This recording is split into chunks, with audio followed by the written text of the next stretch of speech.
Hi, everybody. Welcome again to another Resistance Roundtable here at maxresistance.com.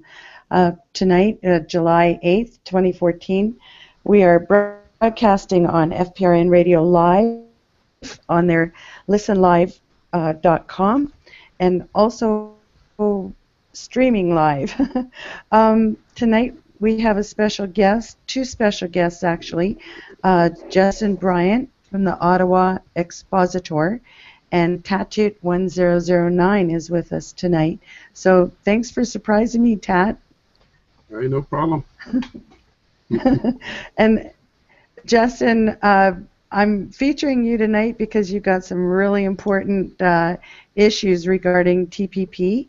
And yeah, I want to hear more about it because this is what the sale of our countries is about. Hi, well, thanks for having me on. Yeah, absolutely. You can hear me there, or? Yes, welcome. Oh, hi. Perfect. All right. So, yeah, absolutely. I'm glad to be on. Thanks for having me. And it was the TPP that is now in Ottawa. They actually pulled a surprise get-together here. They were supposed to meet in Vancouver until approximately 1 week before it started on the 3rd. They had a one-liner out in the Ministry of International Trade, and it was basically moving the whole thing over to Ottawa. So I was actually out for a little bit. I was out to Sudbury, so I took a little bit of a break from doing videos. And as I'm coming back, I'm on the bus, and this was yesterday, and I hear all about this. And there wasn't much coverage at all until the past couple days, and there's not many people that were out there when that happened. So basically, I got off the bus and I headed straight to the Delta in Ottawa, and basically that's where the story kind of starts. Well, you actually didn't actually start with the TPP. More of what your focus was Sandy Hook. Is that correct? So yeah, that was what really, that's when I started getting, and basically it was one of the things that I just could no longer believe that was being put before me in the news, and something had to be done about it. I had to get down to the bottom of it, and I found this movement, and it's opened my eyes to a lot of things. I'm really grateful to be here. What really started me to get into that mode was I am an ex-Mormon convert. I spent a decent amount of time looking into their beliefs and whatnot, and I wanted to be true when I was like, I think 20 or 21 or so, and obviously it doesn't work out that way when you research things, and I had to get down to the bottom of that, and that's really what started that train of thought that things are not always what they appear, or what they try to make them appear in reality. Right, right. And now, I don't know, your age limit, I would say that, 9/11 didn't wake you. Would you say that you woke? Was it from what was going on in the church, or was it from more what was going out in the public eye in regard to news, events, Sandy Hook? So I had spent a bit of time when like in 2007, I guess, when YouTube got pretty big. I did fall upon like the 9/11 truth videos, and basically they had there was one.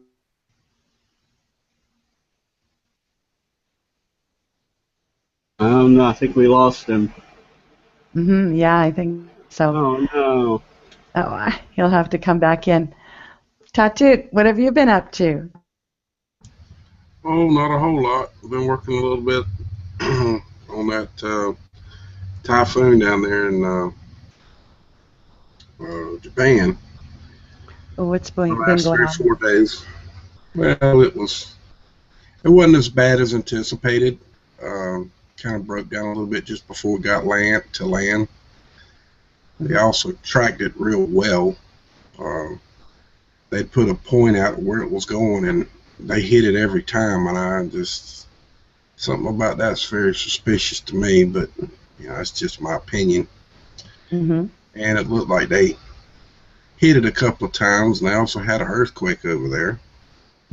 Generally, after a good pulse, they get a little small earthquake. So I don't know. You know, kind of died out kind of quickly. I mean, they still got, damaging wind. I mean, there's still hurricane winds, and my daughter's down there, and I got live videotape of, that. Put it up on a couple of videos, but, as So far as you're I can tell now, it's breaking up. so you're saying that it was hit by a radio frequency like HARP or something in Well, that regard, I wouldn't say heart, but I would say some kind of frequency. right? I don't know who, and I can't prove it. Just in my opinion, the way they were tracking that and how they knew where it was going to go and how it made that hook around the island and everything, that it's heading to the mainland. It's kind of, kind of, to me, Suspicious. yeah, very. I experienced something odd this past weekend. I run a low-powered FM station on the frequency here where I live, and this particular day, another station was actually stepping on my signal, and I couldn't figure out why this was happening because there's no other stations that should be using this frequency in the area. And it come to find out the station that was stepping on me was actually coming from Colorado, and I'm in Alabama. There was some major RF skipping going on this past weekend as well. For me to pick up a station from an FM, not an AM, FM station from Colorado, and it was as clean as if it was, right there. I've heard of skip on CB, the Citizen Band radios, but I've never. This is like really the first time I've experienced that kind of skip with FM. It was kind of odd. FM, what frequency? 95.1 was the frequency. The station that was coming in was a country station out of Colorado. I haven't looked up exactly if it was Denver or where, but the station was called 95.1. I think the Cat. Out of Colorado. Yeah, and I was picking it up, in Leesburg, or not Leesburg, but Center, Alabama. Yeah, there's been times when I'll talk on the ham radio, we'll be talking local. Right, and you'll get what's called skip. Well, yeah, I get somebody from I understand that when it comes to ham and when it comes to CB, but normally this isn't supposed to happen with FM. It does all the time, dude. It does That's all. awesome. It does it on everything. Even microwave frequency does the same thing. All of it does it. It's just weird. It's just weird how it does do it, but it's bouncing off the ionosphere at the right moment, the right time to transmit down to you. It's actually, you can actually, if you've done enough talking, you actually can talk around the world to yourself. But by the time it comes back to you, all you hear is like the person that's in the same town as you. They don't really hear you again, but it sounds like you're echoing. And when you're echoing, and you don't have an echo mic or none of that stuff, and you're echoing, what that is double voice. You and your signal and another signal coming in at the same time. So that's kind of weird. That is weird. That is very, very weird. QK, welcome aboard. Justin, welcome back. Hey, thanks. I know we have a few more. I'm sorry. I know we have a few more guests that are arriving late. Press Reset Earth will be running in late. I did invite Jeff C. He confirmed again he's going to be late. So tonight is kind of summer, and free agent. He has dodgeball to play, so we couldn't get him on tonight. But I'm sure the rest will be in. Is he going against the Cobras? I don't know. I don't. But yeah, welcome everybody. Thank you. I'm sorry, Justin. We had lost you before. We had kind of gone into a bit of your history, how you began to cover TPP, Trans-Pacific Partnership, TPP. I'm telling you, I did this. Sorry, go ahead.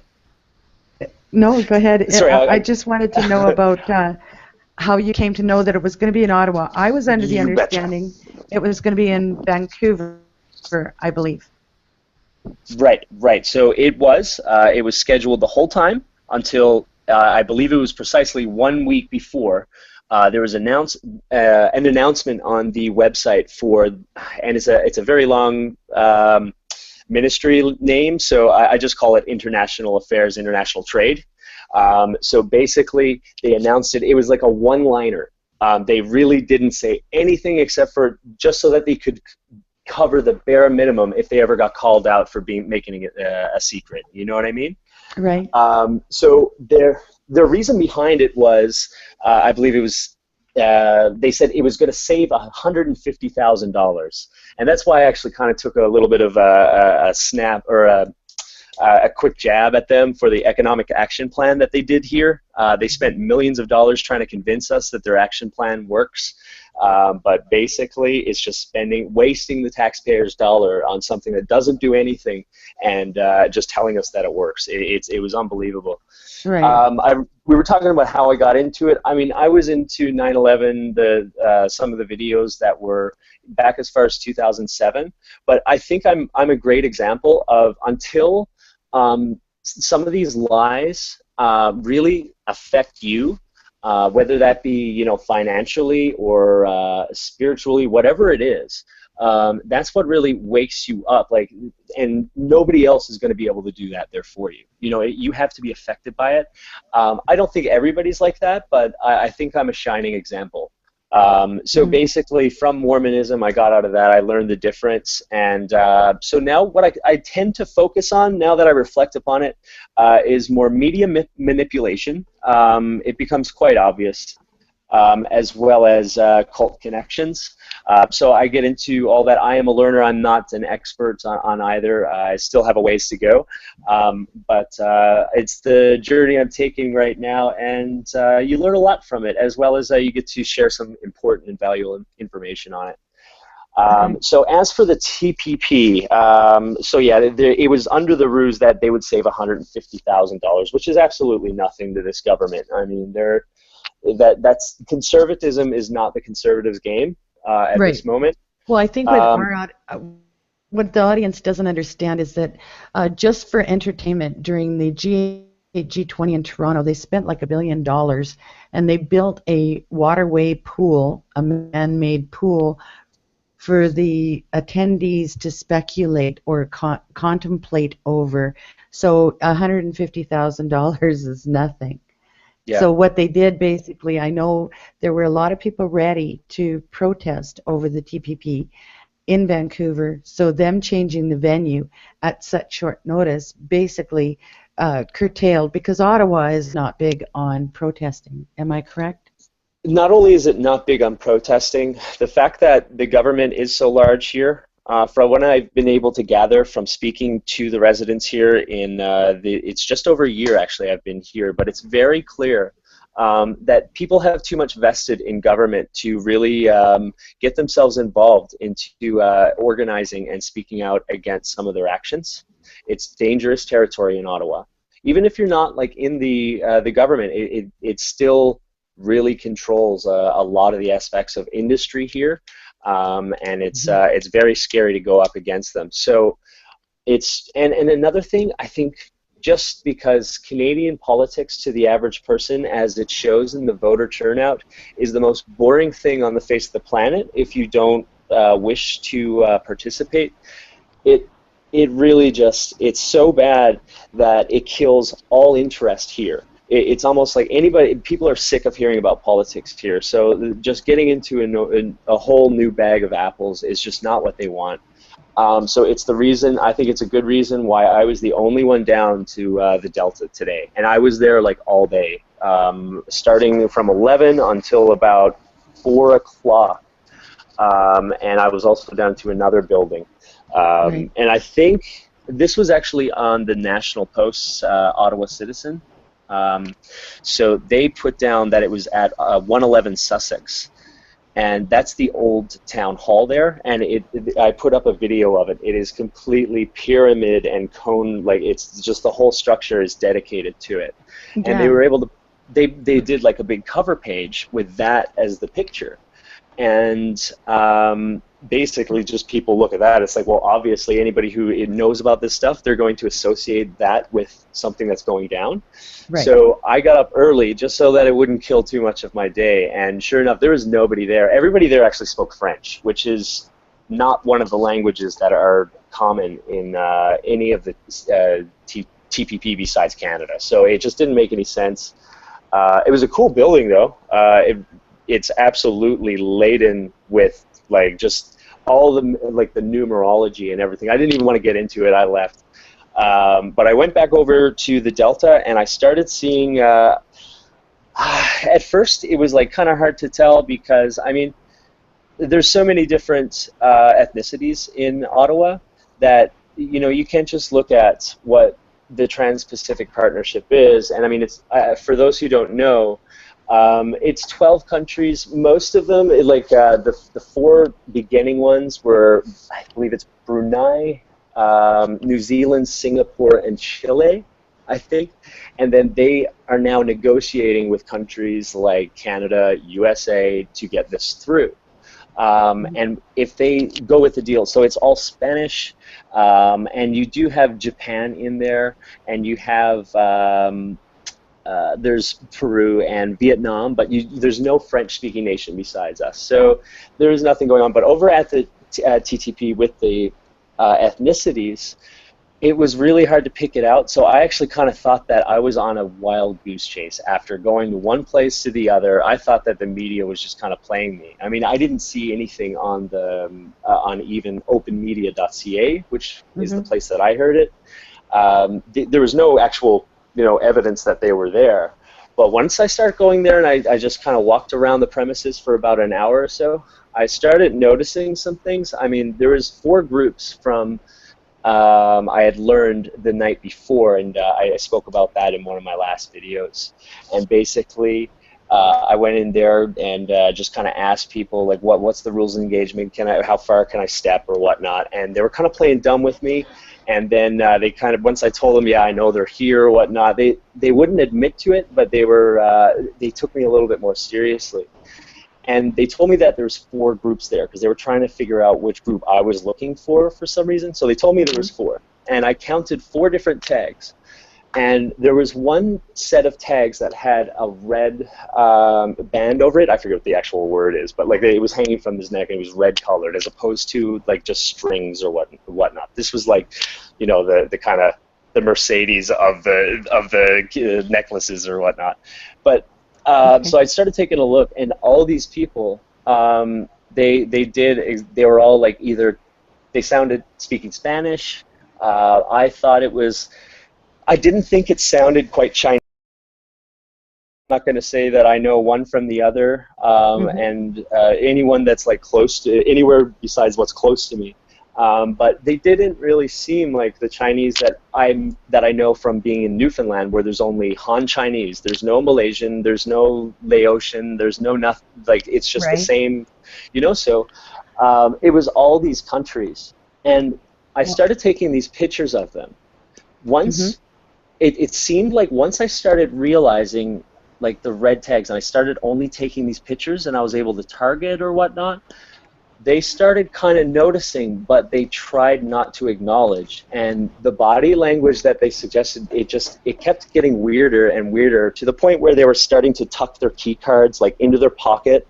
One guy put it in between his 2 buttons. Everybody else, like, I didn't really take many pictures of other people because they didn't look suspicious, but when I did, they just kind of looked at me like, what's he doing filming me? Whereas these guys were kind of like, I need to hide this. And it was just constant. And there was also an influx of these temporary cars. I don't know which province you're in or whatnot, and if they have it there, but in Ontario, there's a special license plate, and it's usually a temporary dealer, and it's red and white lettering.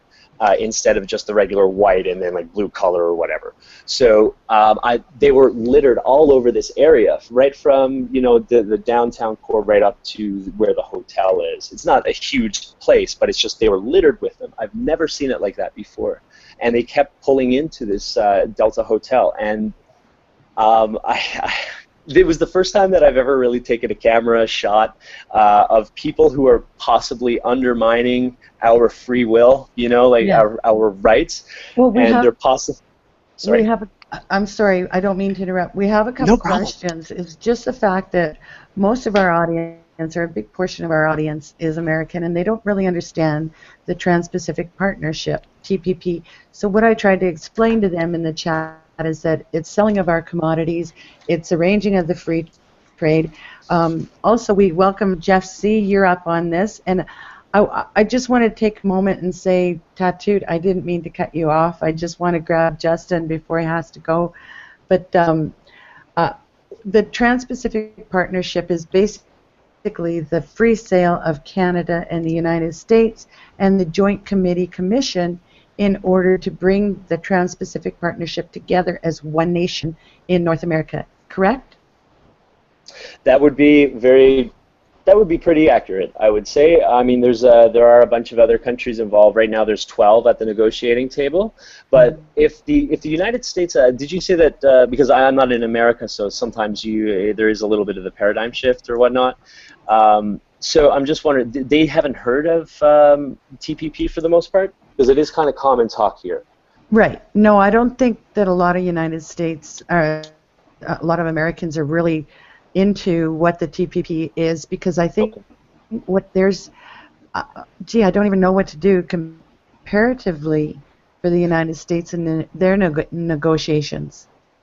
Okay. Because they are in on this, but I don't think that they know they're in on this. And I was just about to say, there's probably a reason for that. This is actually one of the things, that's one of the biggest parts of Obama's foreign affairs campaign. So, like, that's what he wants to be as one of his highlights, is the TPP. And it comes as no surprise that that could be as secretive as the way that they're conducting themselves at the Delta right now. So basically, it's the same thing happening in the United States. You're going to have superseded interest from corporations. So in Canada, from the best of my knowledge, I'm not an expert once again, and feel free if anybody has anything to contribute. But my understanding is, say something like the industry, like through maybe the CCE, or the Canadian Council of Chief Executives in Canada, jacks up your phone bill to like $100 a month, which isn't that far off. Mm-hmm. But we protest and complain it to invoke more competition, like lay off the rules that are, frankly, ruining Canada. But we do something about it. We write to our politicians. Because of that pressure, they have to change things. They will have an option as corporations to essentially sue the government in order to get them to do what they want. Right. Now, and I mean, when you first hear that, and I'm just talking about cell phone bills, but how about your Monsanto Protection Act? Like, you'll never be able to get rid of that because they'll just keep hitting it up, like with lawsuit after lawsuit.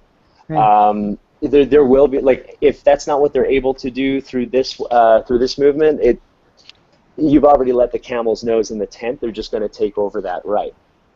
It'll just keep getting worse. And another thing, too, is internet censorship. And I know it would be almost naive to think that we don't live in a time of censorship already, but this will put it into hyperdrive. Basically, so the trading bloc that will be created, which actually encompasses nearly 40% of the world's economy, between these countries, they will have a rule about censorship that can supersede our laws. So we don't even have to match their laws because theirs are more important than ours. Right? So this essentially forfeits our sovereignty in so many different levels. I understand the argument is there that we are not sovereign to begin with, and that's up for others to decide, but we are going to lose whatever of that we have left. And I don't know what it means to you, but I think that's a pretty big deal to me, especially when you're doing it behind closed doors at the Delta, and this was a week's notice. I mean, it's just outlandish. Week's notice? Can you guys hear me? Yes. Hey. How you guys doing? I'm listening very intently here, and I've been covering the TPP for quite some time, and it's everything that Justin is explaining here. It is really... I mean, if you look at it, it's the end of national sovereignty as we know it. right? And just as he said, we could be sued, our governments could be sued by corporations in other parts of the world. And the fact that they are doing this in complete secrecy, and this is all news to me about this. Sorry, go ahead. This is Tat. They Hi there. already can sue. Yeah. They already can. They've been able to do that since the Act 1871, believe it or not. Right. But in Canada, they also have laws on the books that says that once it goes to court, the judge is just going to throw it out. But that doesn't necessarily mean anything with the new laws that they keep bringing in. They will get it to where they completely take our sovereignty rights and our freedoms completely. Go ahead. Yeah, I mean, even Governor Christie there came out and said it's the end of national sovereignty. When he was the only one that was granted access to the document, he had 3 hours that they put him in a room. He wasn't allowed to bring in any sort of electronics or anything. He couldn't take any notes. And he was, he saw it, and it scared the bejesus out of him. Of course, is it Anonymous that, not Anonymous, yeah, it was Anonymous, or was it WikiLeaks that leaked the censorship internet document there, the whole part dealing with internet and, what do you call it? Jeff, are you talking about Vic Tase, the Tase bill? No, I'm not. Well, no, I was talking about the TPP, right? The document that was leaked was intellectual property and internet. I mean, you were touching on that before, and I think it was WikiLeaks that released that document. I have it somewhere bookmarked. Yes, I believe it was WikiLeaks. That was a really disturbing. It was only one chapter, and many people don't know this, but there's only a few people that have actually read the entire document. And usually what it is that there are lawyers for these corporations that focus on the parts that are of particular concern to that particular corporation. And so most of these corporations don't even know the full extent of the TPP.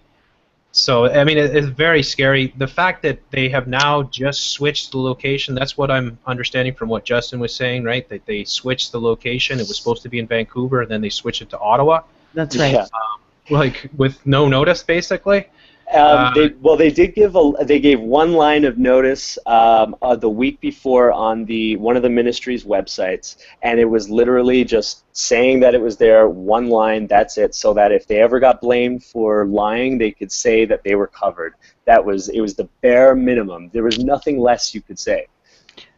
And we all know Vancouver is really adamant about protesting such actions. They were ready to spearhead this, and then when it was changed to Ottawa, well, it's like they kicked the feet out from under them.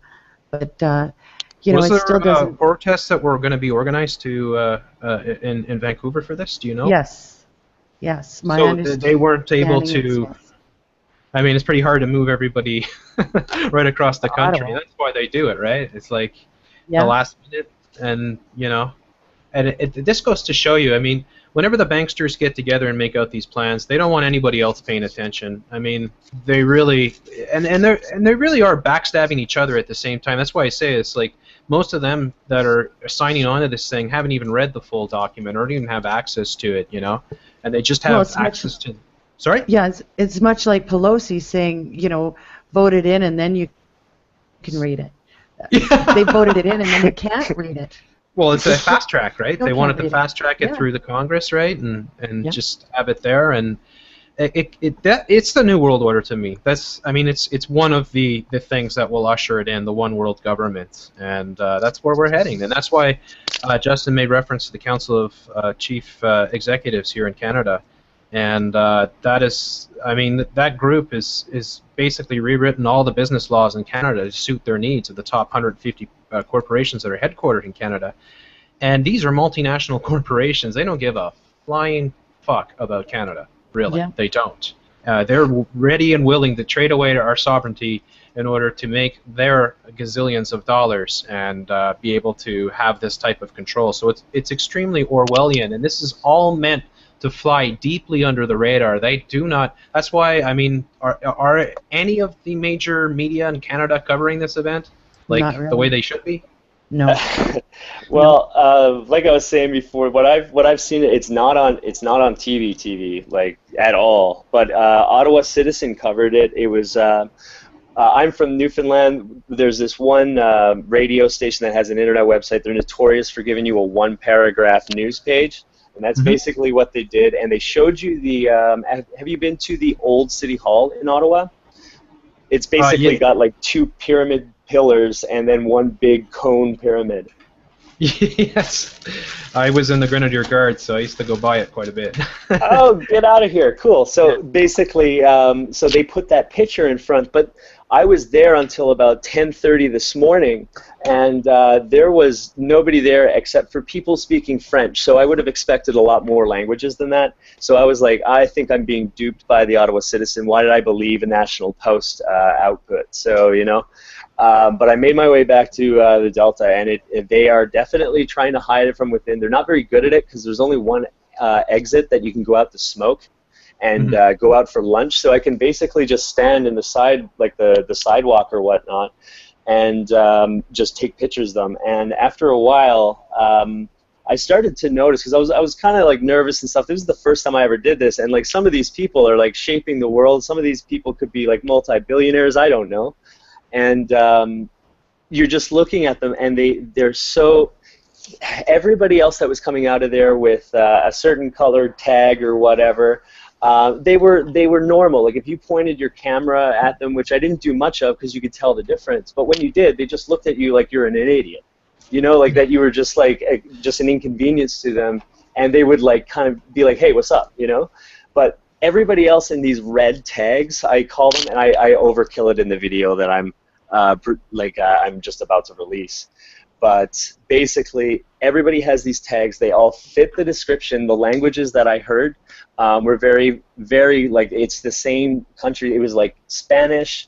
There was a little bit of French from the Quebec or the French Canadian side, but there was very little. When you categorize it by the tag, you can see the difference. And these guys were hiding. Like, once they noticed that you were noticing who they were, and you were able to tell this red tag, and this is just how I perceived it, so take it as you will. But basically, once they noticed that you were looking, they were much different than the others. They would hide their tags, like they would dip it into their pocket, like I was saying. They would, when they were smoking, they seemed to love looking at the garbage can from back on, and the mirrors and stuff. Well, and that was the idea that I wanted to get you on, Justin, was the fact that, this is not only an informative chat, but a call that if anybody's in Ottawa and can give them a hand on the back door, take your camera, go out, introduce yourself. You'll recognize him from his videos and his channel. Go talk to him, and we need to get pictures and identify these people who are making our decisions. What a lot of Americans don't understand is that when you go to the main boardroom, let's say the United States is the main boardroom. Well, Canada is a side roundtable delegation that they meet in top secret, or Mexico. They take these little side boardrooms. So consider Canada a side room that they want off camera, off microphone, if off the record. And while they're using the main boardroom to show everybody things like hoaxes or whatever, scare tactics to the fact that there's going to be an international airplane bomb or whatever they're posing on the main boardroom. Consider the fact that on the side boardroom in Canada, they're negotiating and holding our sovereignty, our minerals, our commodities at random. They're holding it up against us. They're going to take it from us. So this is what they're silently trying to hide in the background. We are the side boardroom, and we're here to inform you of that. Is that correct, you guys? Yeah, the whole thing has been completely secretive from the get-go, from the moment that they started conceiving it, from the moment they started having their meetings and stuff. It's all been, it's eerily similar to the formation, of course, of the Federal Reserve. They know what they're doing, and they know that most people, 99% of people that would know of what this meant would be against it.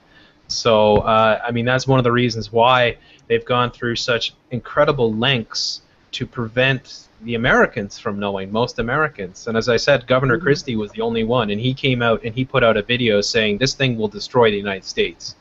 You know, It's actually it's actually called the North American Union, is what they're trying to do. That's where Canada and Mexico and the United States is all one country.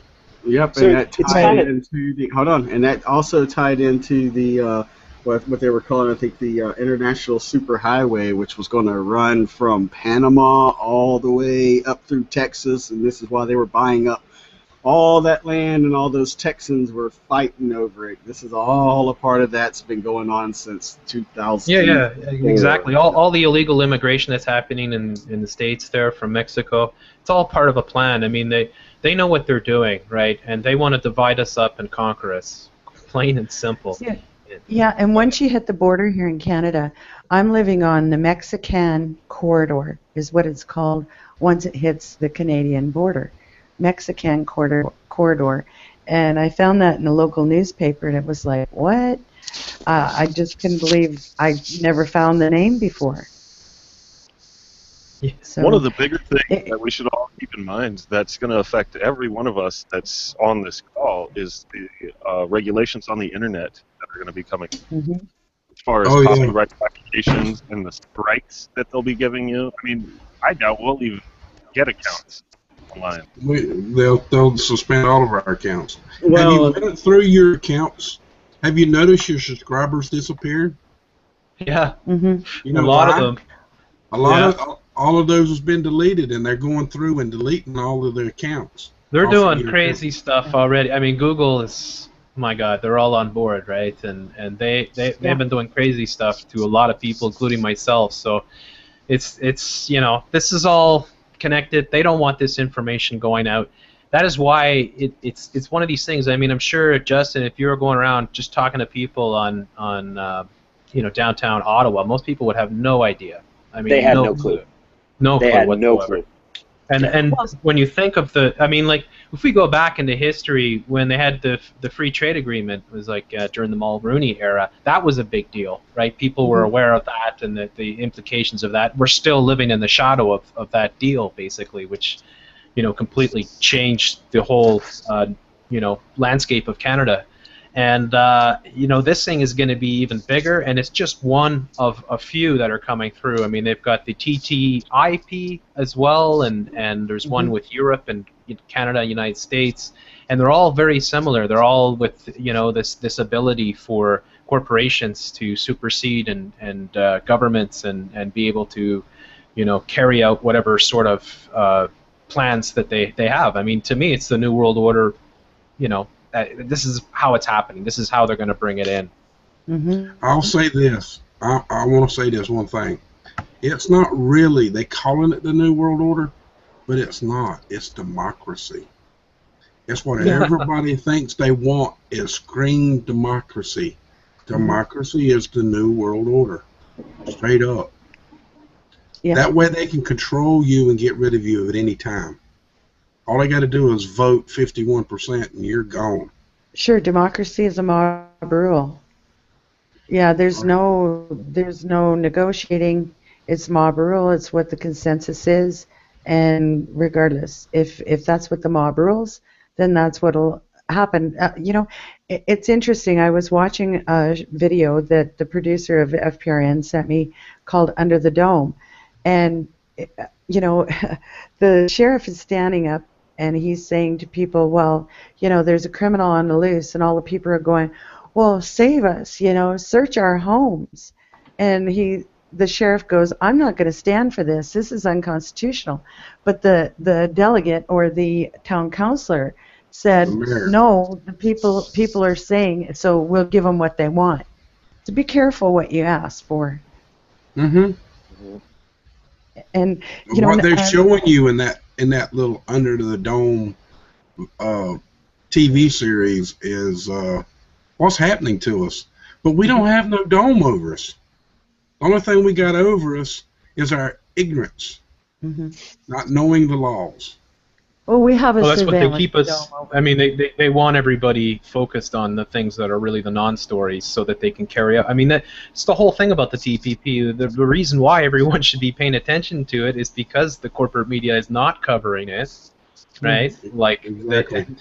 it tells you everything you need to know. If these corporations who are planning to destroy our national sovereignty, they want to. I mean, they'll go on. Like I covered the Canadian Council of Chief Executives, and they had the CEO, John Manley, who's the former, vice. What do you call it? Of Canada.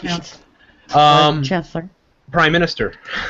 What's I'm trying to think of the term. Anyways, yeah, he came out and said like how he was in favor of Canada and that it was going to help strengthen Canada. I'm talking about the CCCE here and all this, but these are the people that are behind the TPP, at least in Canada. They are the ones that are orchestrating this whole thing, and it's all about what they want. They don't want anybody else to know about it. It's what these corporations want.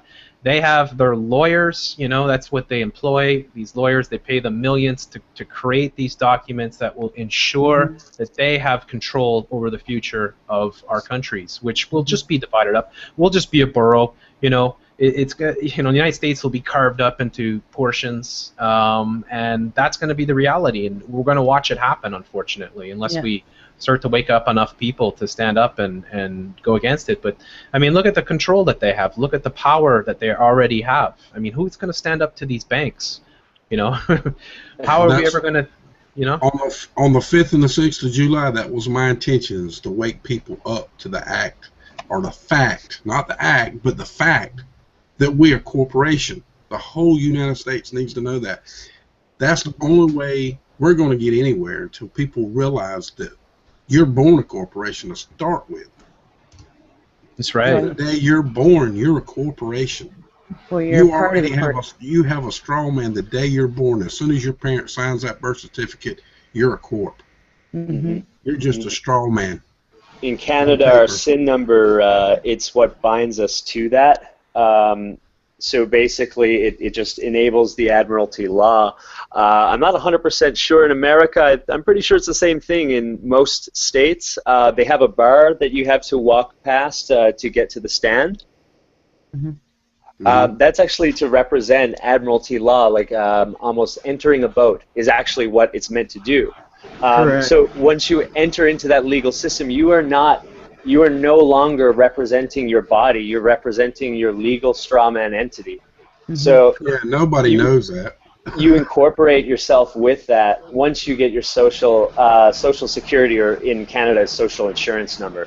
Right. So, but just so, do any of you guys follow Mark Stevens by any chance, or have you ever heard of this name? I haven't. No. I haven't. If you take a moment to look into his work. He doesn't go that route with the straw man. What he does is he forces the courts to actually follow the rules.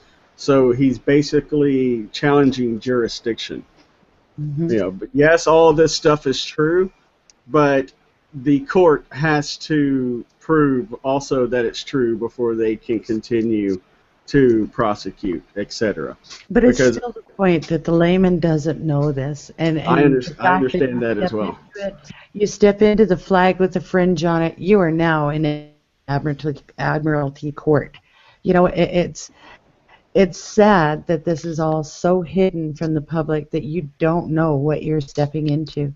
Yeah, the type of people that are negotiating this bill too are really nasty technocrats. Psychopaths even. I mean, I've heard crazy stories. I had one person send me a link which was a recorded conversation between members of the TPP, and one was bragging about how they plan to build these giant, offshore barges, which they will put labor on, basically build their plants and stuff on, so that they can pay these people peanuts. And the TPP is going to allow all these things to go through. I mean, for them, it's just money in the bank. It really is. It's control. Because it's considered offshore. Yeah, exactly. Yeah. I mean, they know all the loopholes, and that's why they employ these teams of lawyers to script these documents to their liking. And I think that's what's happened with the TPP. I think every every chapter of it. I don't know, is there 12 chapters?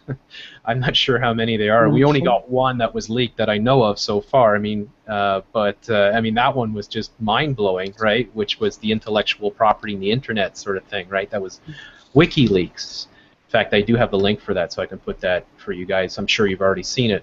Perfect. But, you know, I mean, they really have big plans for the future of what they want to do to humanity, really. And it's quite disturbing. I mean, this thing people need to get out and do something about this. I know it's short notice for people in Ottawa, but if there are people in Ottawa that are listening that can get out and protest or at least do what, I don't know, I haven't seen your videos yet, Justin, but you know, listening to what you were saying, you know, it sounds like you're doing a really good job there. And did you notice anybody else there? Was anybody else doing similar work? I was the only person there. And by the way, the CCCE and stuff, I actually learned that from you. And I started looking into that, and then you pretty much throw in the politicians of each major party now, and you got the Bilderberg delegates of Canada. Yeah, exactly. I mean, like, I remember comparing the lists of, it was 1997. I actually made a video. I still have it private because I need to change the audio. But basically, it has it just compares the 1997 list to the CCCE, and it's uncanny. And it's almost kind of like a fun game because you can see how all these mega corporations evolve and change names, and you know what I mean. But it's still the same thing, and then they just root into each other, just like what's going on with the TPP. Like you said, it's just going to keep. Sorry. Go ahead. Okay, so basically, I remember you said that it's going to keep getting bigger and bigger, and yes, China and India have already expressed major interest in it, even though they weren't one of the 12 countries this year. China said that they were willing to do it. I don't think there's going to be that much talk of Russia just yet, but I'm sure that's, you know, a false flag around the corner somehow. You know, I believe that this is what's going to happen. They're just going to keep molding into each other, and then sooner or later, those arms are going to touch. Oh, they got to create a war to get rid of some of us first. Yeah, this is why I'm They're already doing it though, Jay. I mean, with the Codex Alimentarius, the genetically modified foods, all the pharmaceuticals. I know that, and they're doing it with a lot of things, but they need a massive killing. The Queen only wants 500 billion people. That's all. Worldwide. Yeah. I thought there was 8 billion. 500 million. Well, I think even 500 million. Yeah. I mean, that's the number that they've thrown around. I think that's the same around. number on the Georgia Guidestone. That's what it is. That's the Stones that said that, not the Queen actually wrote. This was actually a written article about the Queen when she said 500 billion. Whether that's true or not, I don't know. Well, there's only 7 billion. I think he means million. Yeah, he means 500 million. That's what Ted Turner and co. and many of the elites have said on a number of occasions. Well, they want 9/10 of the population, or they want to bring it down to about 500 million. But yeah, I mean, a lot of the people that are taking part in this, especially the lower levels, wouldn't have any idea, and that's the way they were always so good at, you know, like breaking up things and keeping the important stuff from the lower ranks, sort of thing. But yeah, this is all engineered from the top. This is Bilderberg stuff. There's no doubt about it, right? And the fact that it's so secretive tells everybody everything they need to know. When the banksters get together and they make these trade pacts and they don't want anybody to know, and they go through every single length to avoid any scrutiny under the public eye, you know that it's a huge deal. So I really think the TPP is enormous. Put it this way. Yeah. Hey, how's it going, man? Pretty good. Is there a lot of like security and police state around the Delta Hotel in Ottawa right now? Matt, when I was there for, I'd say, about 4 hours. Nope, it was more like 5 hours. What happened? I think we keep losing him. He's on a mobile his internet's device. Pretty, funky. Yeah, and he was there for most of the day, and nobody else had showed up. Nobody else was he didn't make contact with anybody else to say put him on another door or whatever the case may be, to take Right. pictures of these people. I'm sharing screens right now, and I went. A lot of you know me for doing the world government. Carrie and I worked on this project, and many people had asked me on the pyramid. There's many layers here, and I think what these layers are is the document. One of the documents that you see here, and I can put this in the chat room for people to have direct access to it. But understanding these layers of the fact that now they have just released a brand new version, and it's very disturbing to me that this new version is very much like the other one. It's another step forward, and it's called the world government as well. And I'm Yeah. going to fit it to the page. And this is just another level to the next plan of action. And when you walk through this, kind of follow this little black line, and it will take you to each section of where you should read it. I've been looking at it for a month or so, but it's astounding at what the next progression to the step is. Hey, 49. Where'd you get this from? 49. I'll, World 49. government. Where is this document from, or this map from? I'll give it Or to it's you. not a map; it's a diagram. Yeah, it's a blueprint. Go ahead, Aaron. World government is double speak for global mafia. Sure. I agree. But a lot of people had a lot of trouble in accessing this because it's so massive. And I took the original blueprint, and myself and Tattooed, we took it into a CAD, tried to put it into CAD programs, and there are layers to it, but it's basically, it's massive. It was put together by a supercomputer. What's a CAD program? Sorry. CAD is like, Where you can- you utilize it to make all of your designs and drafts for architectural design. Right. And the CAD program is the final process of doing each of the steps.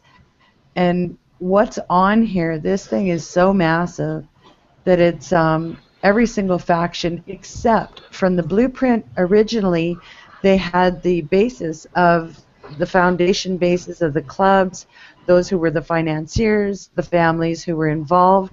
This one excludes those. So this is the next step forward, and it looks at the intelligence agencies. It looks at, it's just amazing. So what's the idea here? Everything branches out from this egg in the center? That's like this Yes. Comedy Central? Yeah, well, this almost, to me, when you look at it from a distance, I hate to say it, but it almost looks like a birthing canal. And Yeah, you I might know. have It is a birthing yes. canal. That's an egg. There's no doubt about it. Yeah.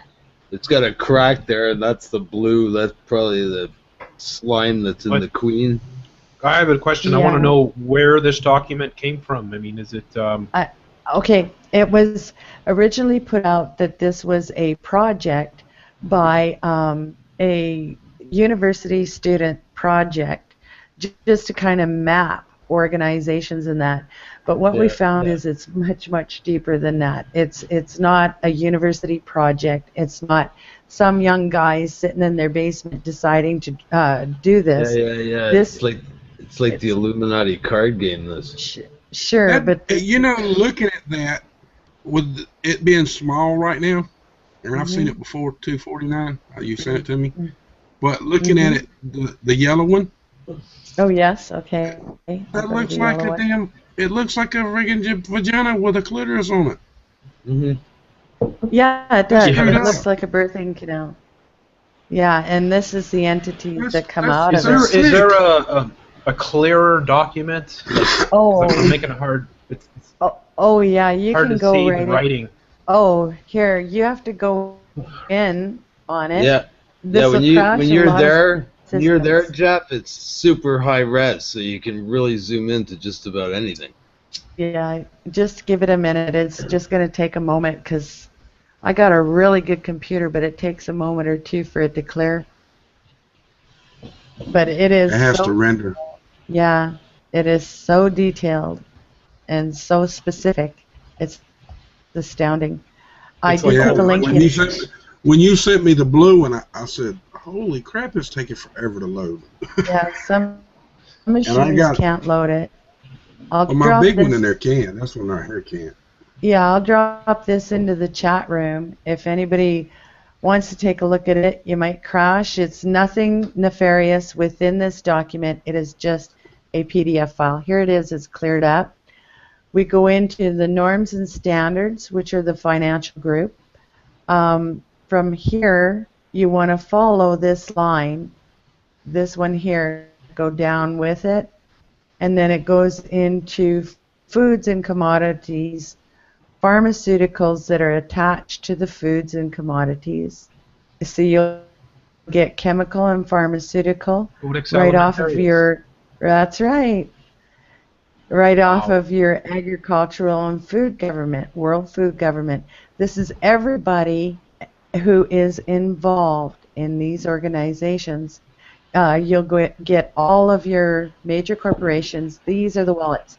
Now follow this line right here, and that's kind of the guide that I did for following each one of them. So next you get into the financial group, tax havens. So you want some tax breaks, look into these organizations. And to say that Russia is at war with the world, or these are fabricated wars, That's because right ridiculous. here, They own yeah, everything. No, they're all working together. they're Yeah, they all own together. everything. It's a global fascist dictatorship. That's right. So it goes into the global U.S. trade politics, the world financial governance, and then the world American economic order. Then it goes into the Pacific. It goes into the Euro-Atlantic, Yeah. the Japanese. This is how they All do it. See, they got all those things shaped like cubes because that's what they do. They compartmentalize and turn That's everything into a right. cube Yeah, systematically until the cube gets so big that it runs the whole world. that's right. And then you'll Like a have each beehive. of, yeah, exactly like a beehive. And it's got And all the it's colors of sentient. the bumblebee too. You notice that? Yes. Like a bumblebee. Yeah. And what's interesting is it goes from world finance and governance, and then it goes into the surveillance state, and every single European, international warfare Yeah, task yeah, yeah. forces, all of the And what's project names. and how have they advanced leaps and bounds in the last 10 years? Through the Ethernet, the internet. That's right. Wow. And No, then they it goes, really have control. yeah, and then it goes into No, our they've only been education. planning this for a couple hundred years, right? Oh yeah, they've been going at it for 5,000 years actually. Yeah. And all of these documents, I'll give you links towards all of them. And then, of course, it's about the world messages and the control of the programming. So here are all your factions for internet and social media and, This is the you total know, fascist thing all the way down the pyramid, man. It's it amazing. is. And this is But just another they're one all of those. connected. It's so crazy. Yeah. And any one of these characters that you check out, I mean, there's a Muckety, if you know that website, and Yeah. you check out these characters that are involved with this, and it shows all the connections that they have, much like this unbelievable diagram here. But this is the world that is kept from most people's eyes. I mean, That's right. Behind all the kindergarten chatter on the You news. see the eyeballs under intelligence there? Sure. Eyes on the sky, eyes all over. You are on. And they got Iran, Syria, North Korea off to the side there with a sort of. Do you guys believe what's happening in the Ukraine, man? Like, I mean, I've been seeing videos from Global Research on YouTube. And wow, it's brutal, man. People You are have to just be being careful shot with out on a the lot of street. that's coming in, though. I know, because when the revolution started happening, like what, 6 months ago or whatever, I saw a lot of fakery going on in the videos. Like it was complete fakery. There's so much manipulation at stake. I mean, we right now. I mean, I'm at the point now where like news has to prove the story to me, otherwise it's fiction. You know, whatever they're putting on. Check out Global Research on YouTube. Yeah, I know. Well, I know the website. It looks kind of real to me, man. They're just like just a camera going through town after town after town. People are shot in their cars. there's tanks rolling in, and it's like really, it's a total invasion of Ukraine. Hmm. They actually put skulls on here. Oh yeah. In Afghanistan, scroll back up. Afghanistan, and they got all these. Why would they put skulls? Because it's a count. It's a body count. Is what it is. 150,000 violent deaths between 2003 2006. Wow. Now they have other documents that are accountable for every strategic fight or argument or political what do you call it when you go out and revolt in the streets? Every political action they have Insurrection. Uprisings, yes. They have tracked them all. And if you look back to 2002, they have them listed back to 1980. And what it is like a document that tells them what the action of the people did in protest and how to counteract what was successful or unsuccessful. So these people, in a documented form on this site, this is the blueprints, man, of everything. Now you see these little orange things? It's really funny because each of these are other segments of other documents that are critical to this whole. Like you'll see Iraq, Iran, North Korea, Syria. These are out of the way. Well, that's because these are other documents in other formats or other languages that are provided on this site. So they got their plans laid out for those countries as well. Sure. That's right. Yeah. That's really interesting. I mean, that's So the kind of this stuff that...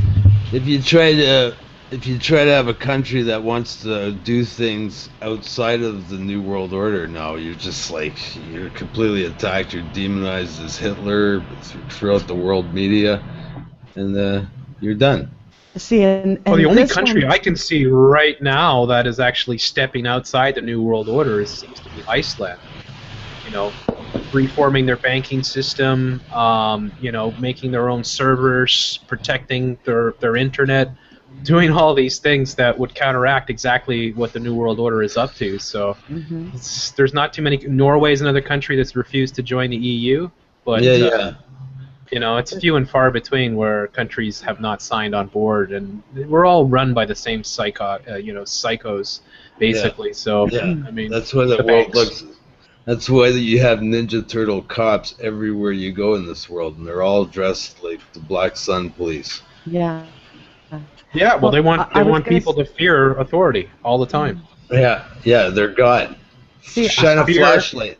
I was going to say on here, see these little orange sections? These are subsections that they're like little tabs that come through that interact with each of the other groups. These little orange pieces. So there's other blueprints that goes with each of these sections. It's like tabs or tally points to go on. Now, so to me, this is like all from the United Nations, really. I mean, you know, World Bank, United Nations. This is their mentality. Whenever they come to town with a summit, it's like a fascist circus goes on. Suddenly, the town turns into a total police state. Now I'm gonna show you. It's a lot of conditioning. Remember Chicago? They had choppers weaving through the buildings. Oh yeah. You know what I mean? I've seen enough of it. It's crazy.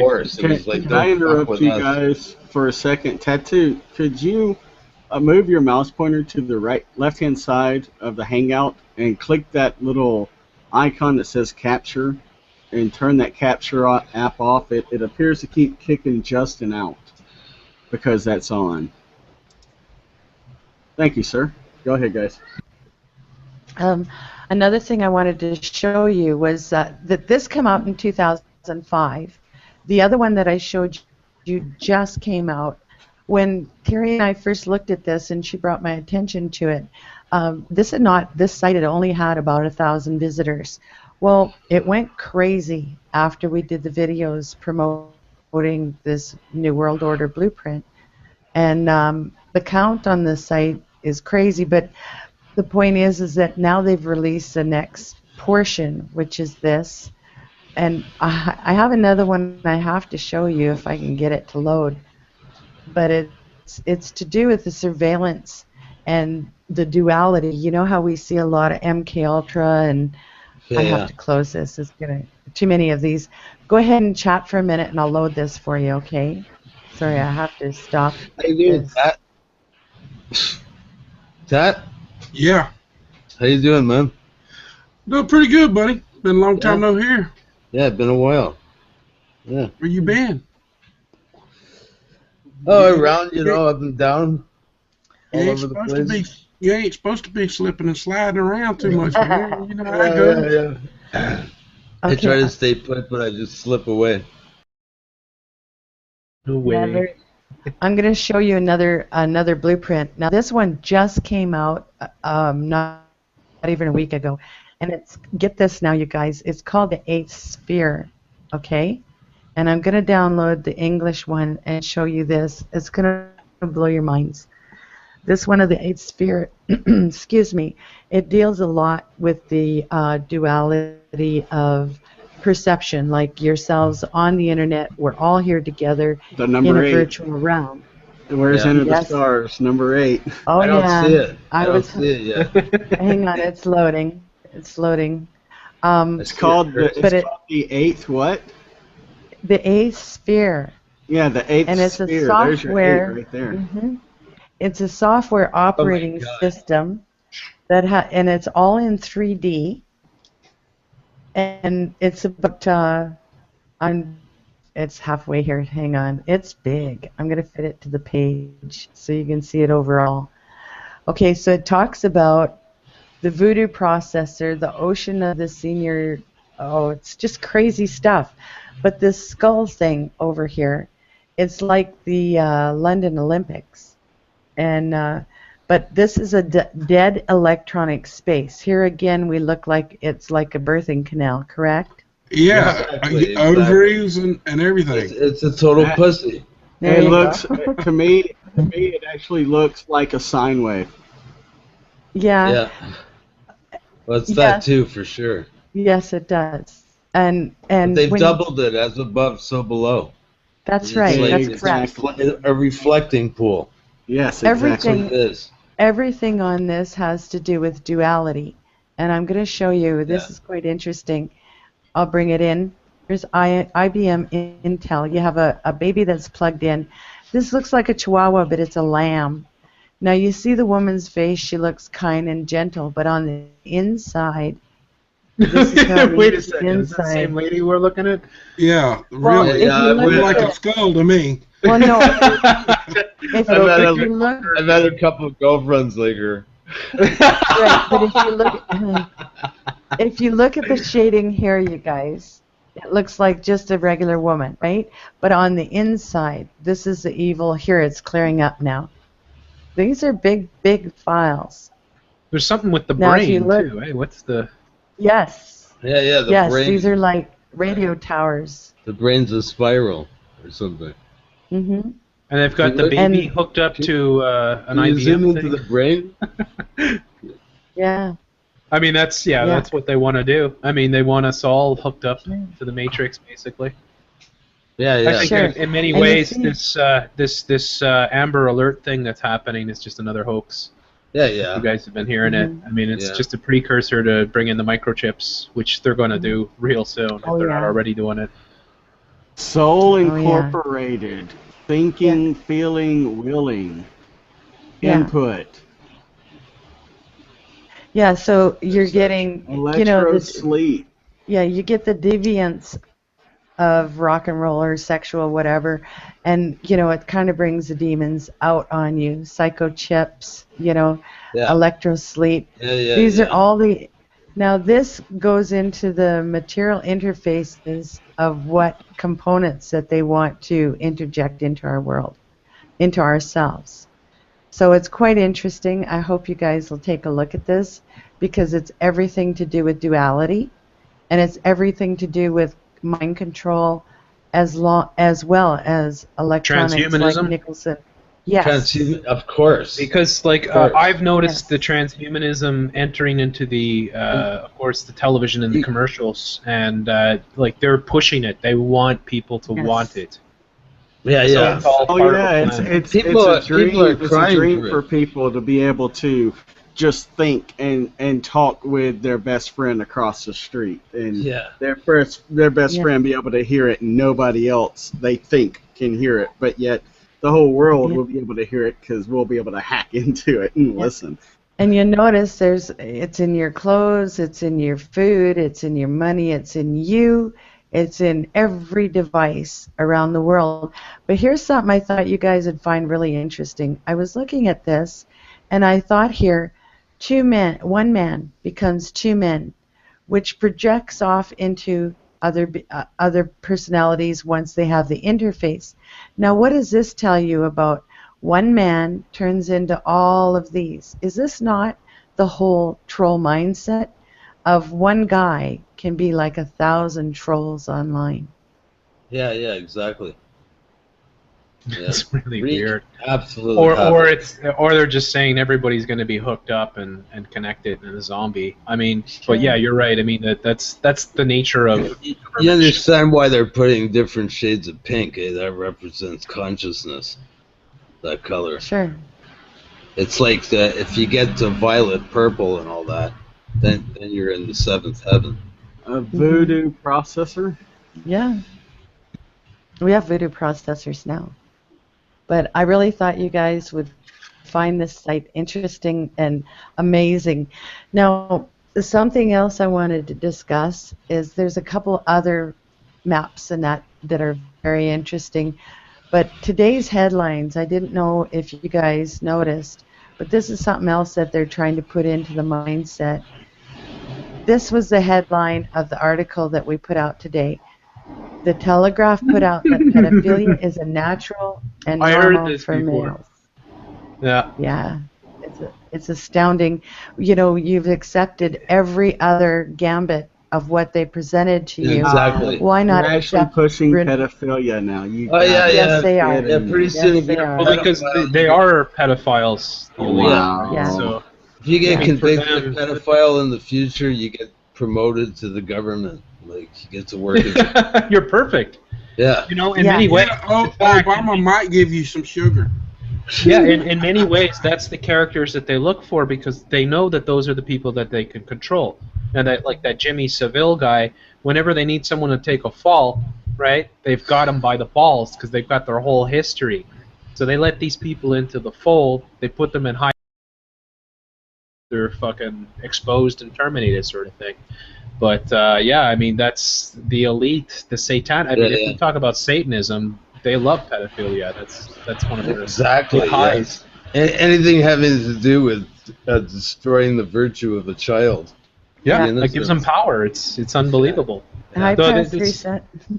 Hello. Hi there, Tom. What's going on? Tom. Hey Tom, how's it going, dude?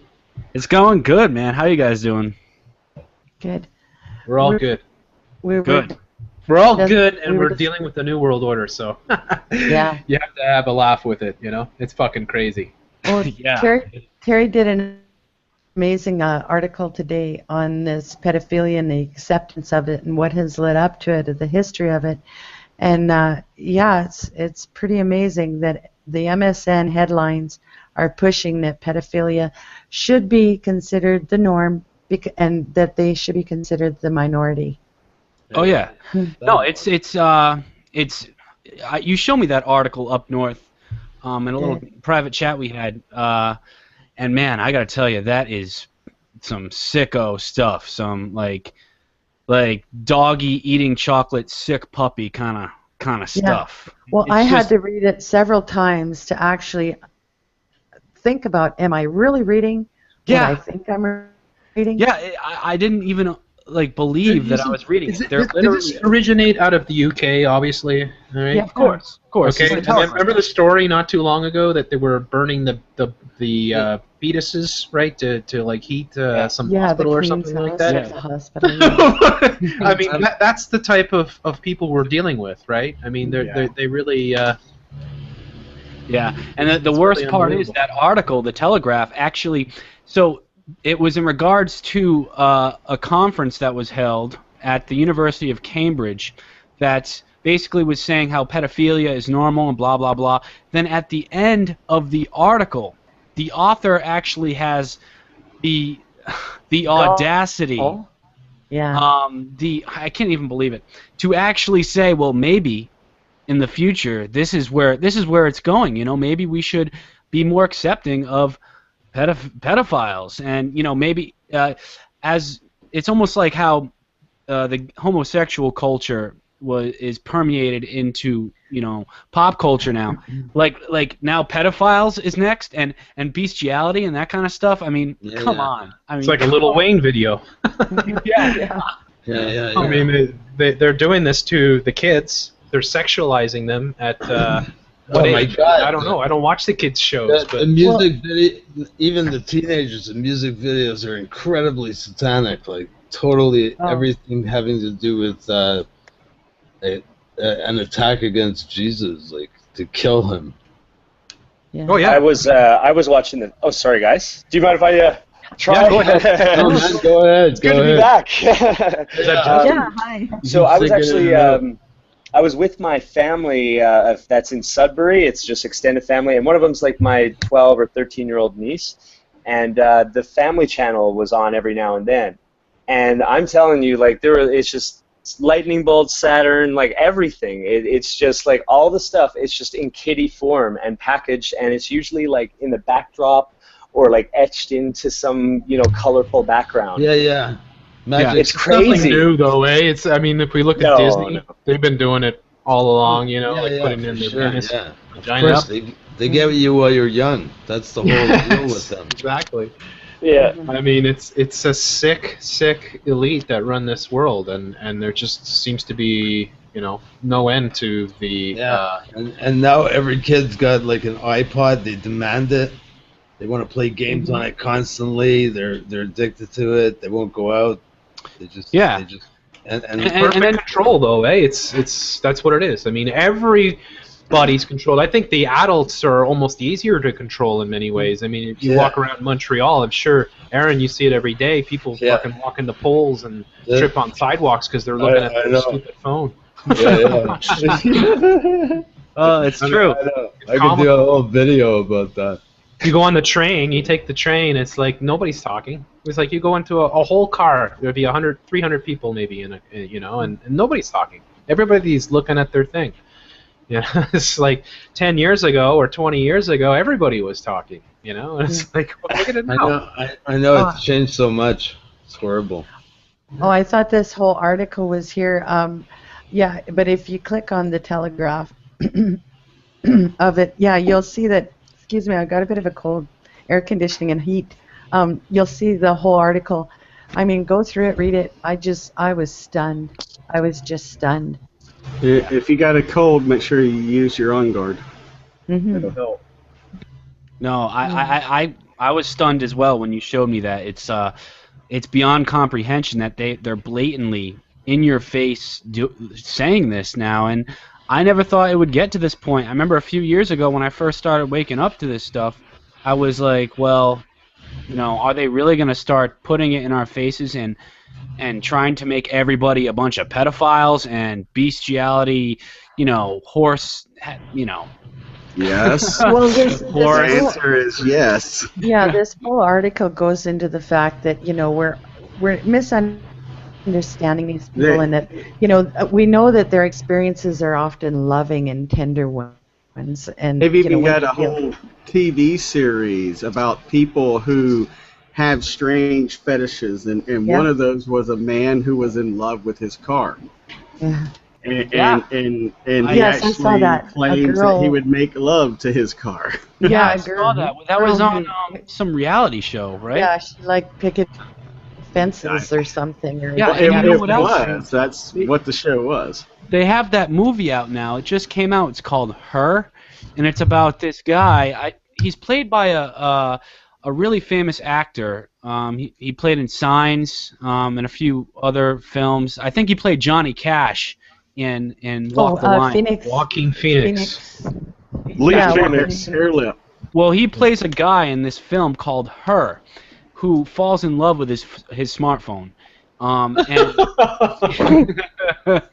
I know. I've seen the trailer for this. I know what you're talking about now. Yes, yeah, and basically it's some sort of Siri type program that he has in his smartphone that, you know, talks to him, and you know he loves it. He falls in love, and I haven't seen the movie, but God knows what, you know, if there's sexual activities, I wouldn't be surprised. If they just showed it in the movie, you know. I don't know. If any of you have Netflix, I want to recommend this documentary that's absolutely awful, and it's called "Are All Men Pedophiles?" And it's like a pedophile apologist movie, where it talks about all the natural reasons that, you know, younger people are more attractive to older men. You know, there's a huge difference between a well-developed female and a fucking child. I mean, there's an astronomical difference. I don't know about you guys, but you know, a pair of knockers and a great ass, yeah, that does a lot for me. But you know, some little, you know, scrawny ass 13-year-old, come on, right? But I mean, but even it's beyond that. You're not picturing what the way that they push this at you is you're picturing that like some older guy with a teenager. You're not picturing a 50-year-old with a 2-year-old. Yeah, exactly. Well, that's the thing too. Now, I feel like, you know, like in you know, we could say you could look at going back to medieval times or whatever. It was common for 35, 40-year-old men to marry 13, 14-year-old girls, right? It was just kind of the way they did it, right? Yeah. But then, even at that point, girls, they usually reach a point where they go into puberty, right? Well, they always reach a point where they go into puberty. And that is the point where they become bride material, at least traditionally. And this is throughout, you know, if you look into anthropology, for instance, and you look at all the different cultures that have existed, it's traditional. It's when their religious stuff comes in and all that stuff comes in that it's like forbidden for someone who's 18 to you know, marry somebody who's 13 or 14 or whatever like that. But I think, like, you know, like, it's so crazy because there's such a huge difference. There's a grown man will be attracted to a 16-year-old girl with a great pair of tits, bar none. I mean, and any guy that says he doesn't is a liar, okay? But that's a huge difference between exactly what 49 said, like a 50-year-old with a 2-year-old. There's not the same thing at all. I mean, and that is what pedophilia is. Yeah, obviously. And even, you know, to say a 35-year-old, and it's true, 35-year-olds used to marry like 13-year-olds back in you know, the medieval up to 100 years ago, really. Right. But that doesn't even sooner with Jerry Lee Lewis now. That doesn't necessarily make it natural. A lot of not that I'm not saying that it's not so much that it's natural. It's just natural law in the sense that the woman is ready to have the girl. For a girl, their prime is when they're 16, right? That's when they reach their sexual peak, if I'm not mistaken. I'm not an expert. No, actually, women it's supposed to be 30. Men okay, man is 18. Okay, yeah. But like back in the old days, okay, a woman would have 10 to 15 to even 20 kids, and you know, half of them would die, right? It was just natural to start as young as possible. So yes, they started. Yes, 13 is too young, of course, right? But much shorter then too. So the way that I think of it, mother's deaths were very high. Like, you know, these little girls who aren't even pubescent, you know, they're giving birth to babies giving babies, and they were dying.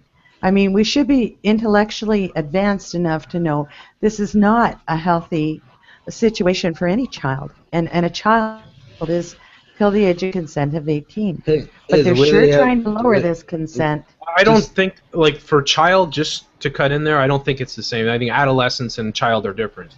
Just think about the ridiculous way that they insist that a woman give birth. They make her lie on her back.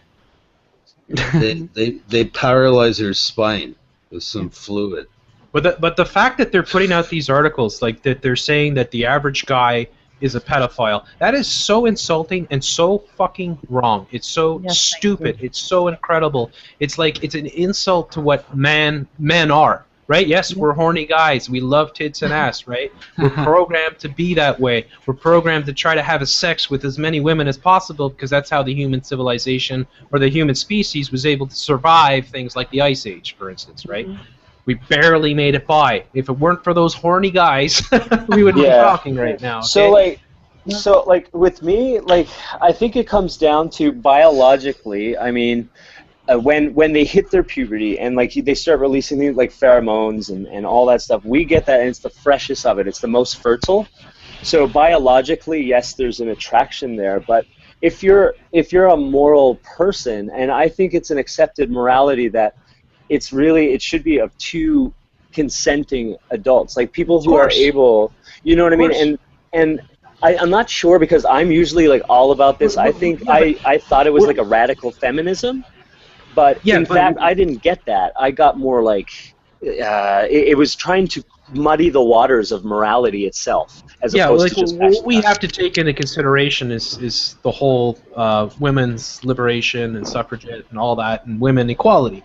That's changed everything, right? So that is the society that we're in. And really, there's nothing to debate here other than they're putting out absolute, utter 100% bullshit to like drive us crazy and make us stupid as anything. I don't understand. But if the corporate media is running with stories like this, well, you know, there's always an ulterior motive to it. Sure. And, confusing. Whenever there's that age gap, it's always like a predator and prey situation, like teacher and student. You know, a lot of people. Yeah, want but there are some that students that will prey upon teachers. You know, it was amazing. I had to take a trip to Florida, and I went into a gas station, and the article in the newspaper was teacher won't face sexual abuse charges. It was apparently a woman teacher who made sexual advances toward like a 16-year-old boy or something. Well, no, you guys are confusing the issue. A pedophile and a hebephile are two different things. A pedophile is somebody who prefers tiny children, like, you know, infants, 3-year-olds, that kind of thing.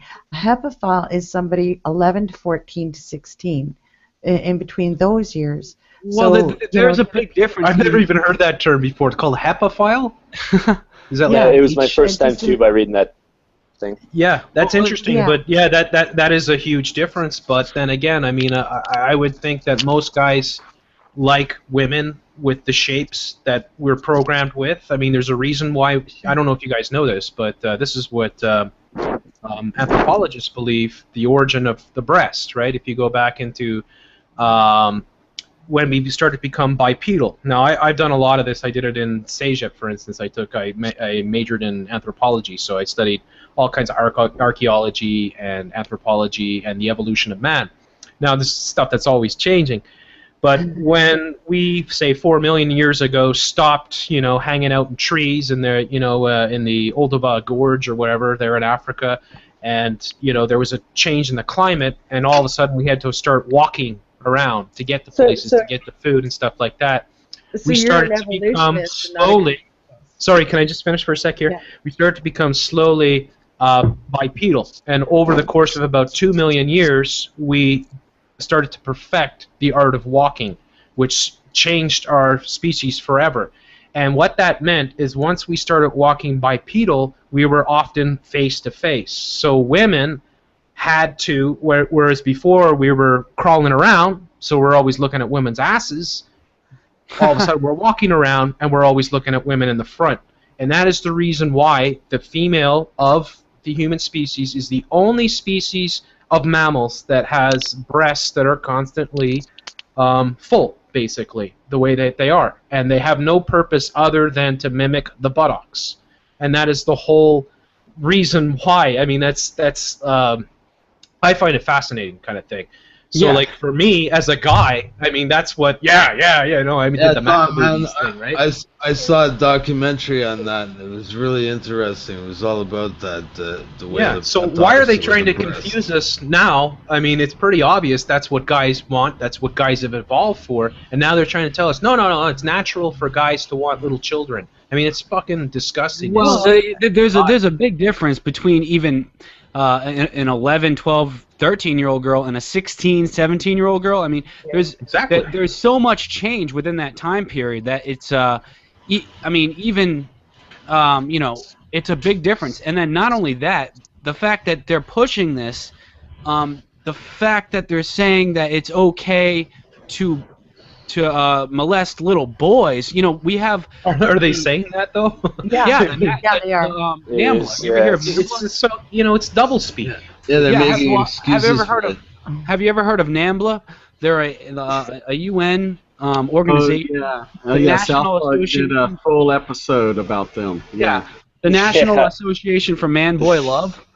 I'm serious, and it's pedophiles that they're trying to get rights, and they've been around for a few years now at least, and they're trying to get rights to be able to molest boys, and it's straight up. I mean, it's not.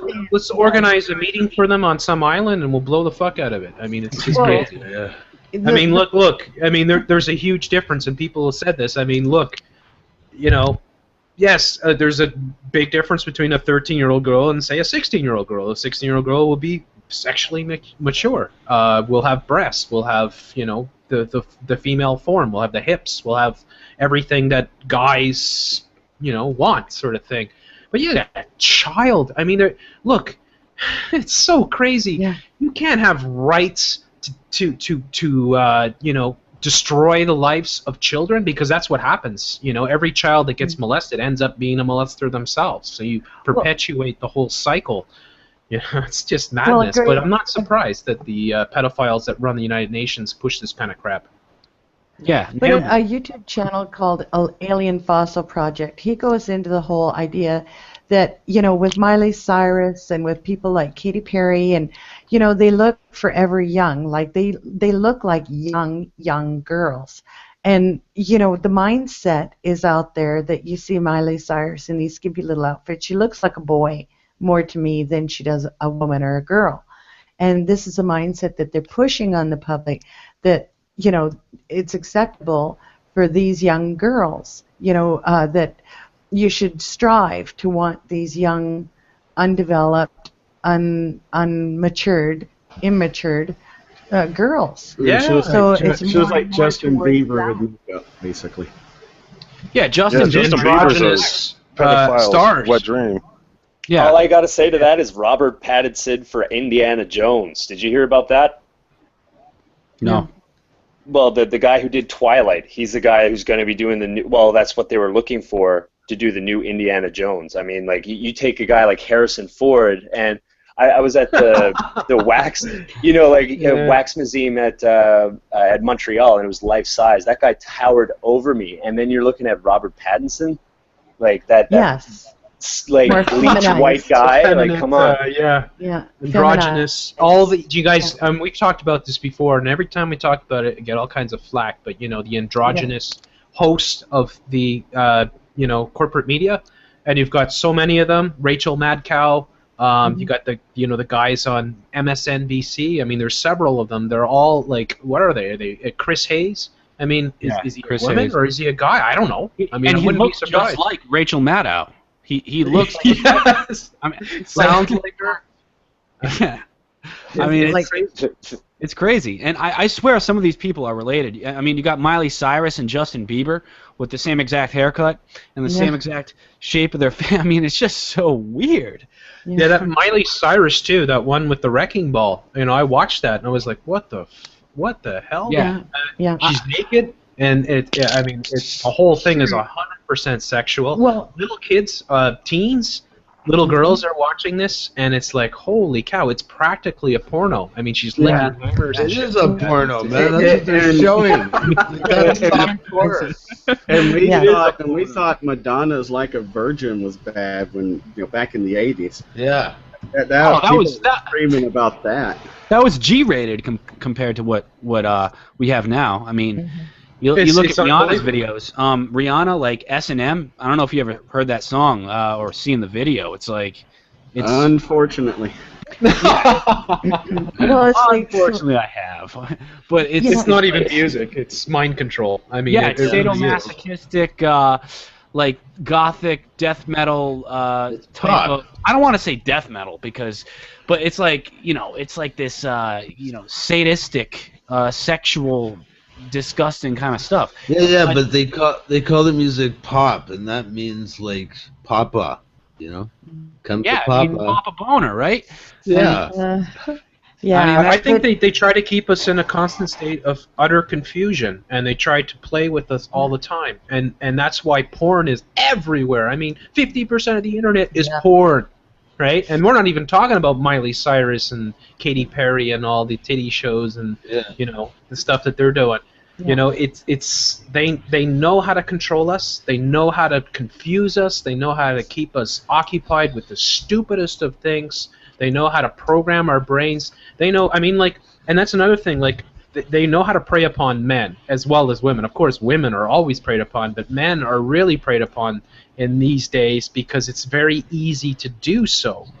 Yeah. And, the evolution of man cannot keep up, or the evolution of humanity cannot keep up with the whole, explosion of the internet and all the flooding that we get. Think about all the young teenagers. They're totally addicted to porn on the internet. They just go through one after the other. Yeah, look at Japan. In Japan, you have millions of people that don't get married, and all they want to do is make love to dolls.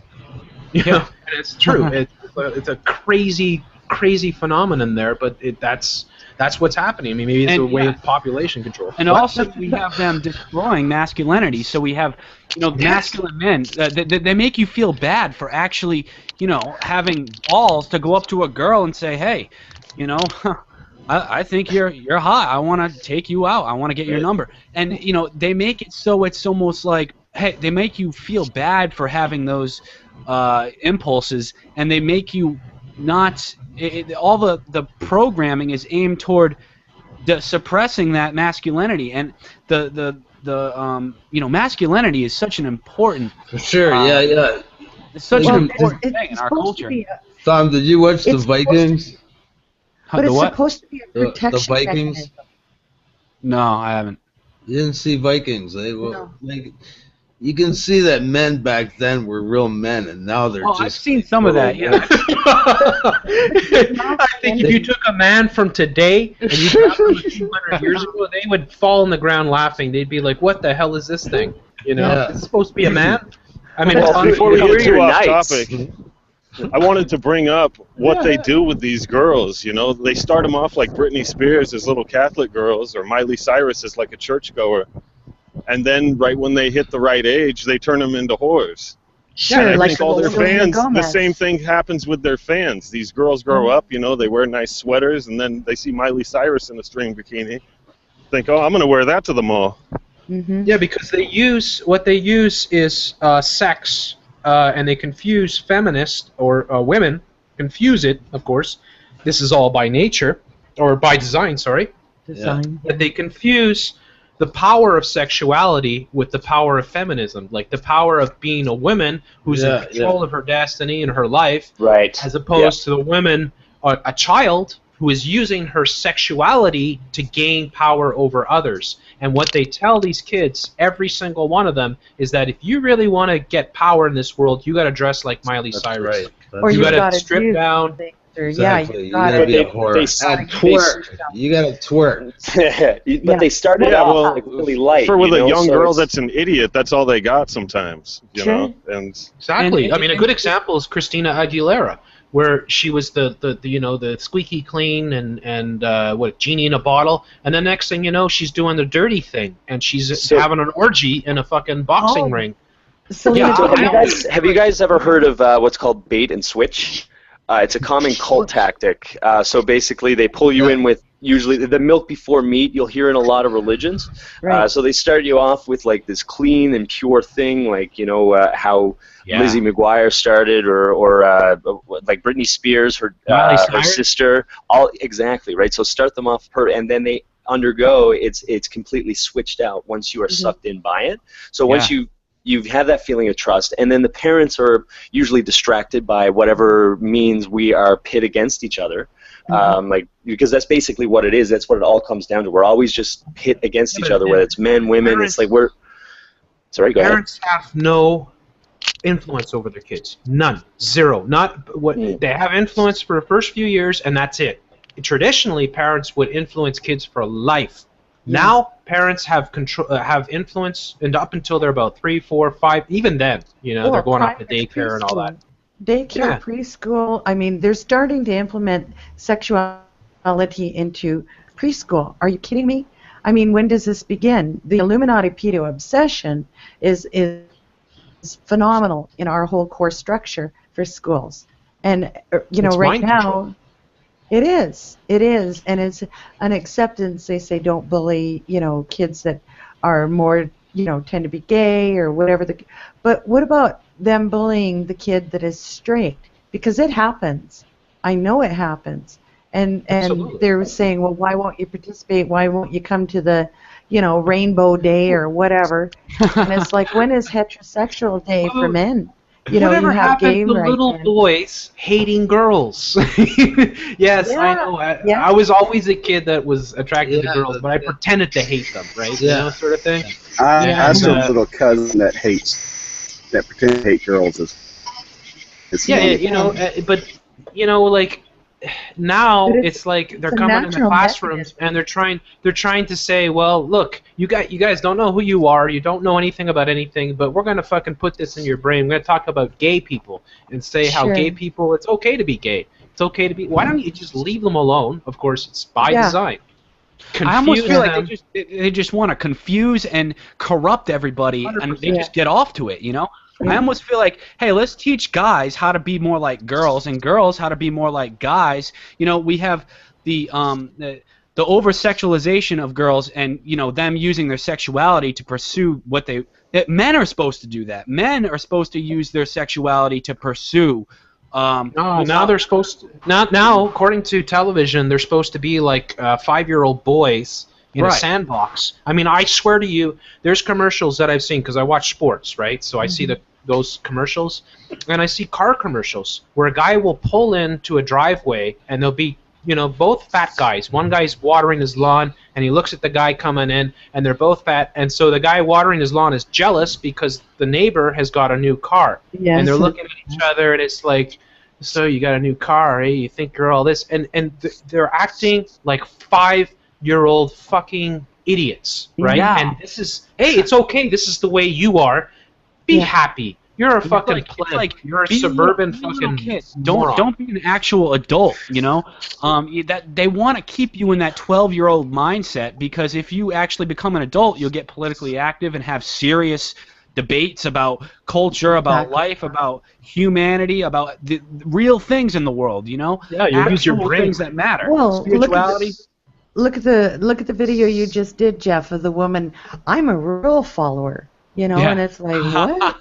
That lady's the best. It was a great video. It was like, I'm a rule follower, and so I'll do anything they tell me to. I mean, What? fuck, line up and you're a lemming. Fuck, I mean, it's Yeah. so sad. But that's the mind control. Like, one of the reasons why I've often covered commercials doing the show is because I'm like, oh my God, there's so much mind control, because you got a 30-second spot or whatever it is, 45 minutes sometimes, to really control someone's mind. You have to convince them.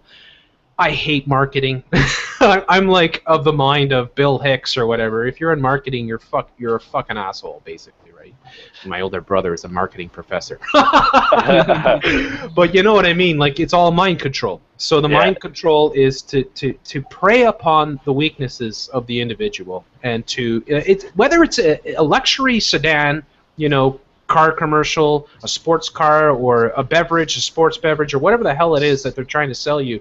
They're trying to appeal to the basic common denominator. They're trying to make you as simple and stupid as possible and say it's okay, because everyone's have you ever like seen that. the movie Mad Men? I mean, the show Mad Men. They go a lot into this. It's about Madison Avenue guys on Madison Avenue in New York back in the '60s, and the whole idea around getting through to people was preying on their weaknesses and their insecurities. And if you could actually bait them in using what they're insecure about, because that will hit them, in the heart. And actually pull them in that way. That's how they would do it, you know. That's how they would, you know, sell products to people and stuff.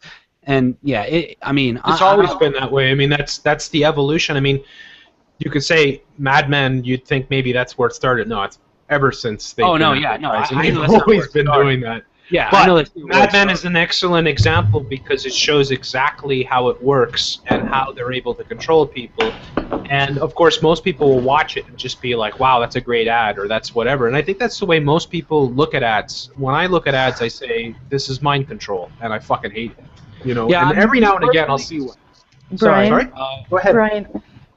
Oh, excuse me, everybody. Brian, you're in twice here. Can I get you to drop, because we dropped, drop one of the accounts because we dropped Tattoo, please? Thank you. Okay, sorry, continue.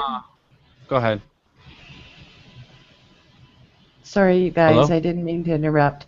We dropped Tattoo, and it was somebody came in. Okay, the mind control? Mind control all the time. I mean, that's the everything that we're showing tonight, or we're talking about how, like, whether it's the pedophilia, what they put into the articles. Of course, I had covered the Moncton shooting, and 49 covered it as well, and all that. All mind control. That's what television is. It is mind control, and it's the hardest thing in the world to convince people. You know, like, I go around trying to tell people all the time, don't watch television. If you don't watch television, you'll be a lot smarter. You know, and if you do watch television, you have to analyze and process everything that you see. You have to, you know, use critical thought all the time. Keep your brain active. Challenge what you're being shown. But most people, it's like they know, and they know this so well from Operation Paperclip and the CIA and all that. Mind control, MK Ultra. They know exactly what television does to our brains. They know exactly how to keep us in a perpetual state of confusion and desire and, you know, unfulfillment and all, you know. Yeah. See, that's the problem with TV, though, and advertising. You know, neutrally, I mean, TV, documentaries, screenplays, stuff like that can be used for good. So can, you know, advertising. I'm kind of neutral. The problem is when they start putting these subliminal messages to destroy you as an individual into these advertisements and these TV shows. That is why it's so toxic to watch TV, you know, programming and stuff like that, because they're actually programming you to destroy you. That's the whole idea. Now, if we had actual good messages being portrayed, actual right, then maybe it'll make me laugh. Are you kidding? Well, I'm saying, like, I agree, though. I agree. I mean, that's why YouTube is good, because, you know, you can watch what you believe is good for you, and a lot of people don't know. But I'm saying, like, you know, our channel, stuff like that. A lot of it is videos, stuff, you know, and, you know, that's not going to destroy your mind as long as it's a good message and it's truthful and it's, you know, meant to enlighten and you know, free your mind and stuff like that. It's a whole nother situation. So, you know, right. I think taking the mind control out of TV is going to be a bigger task than making McDonald's healthy. No, you know, it's like no, it's not going to. It's an impossibility. It won't happen. It was going to happen.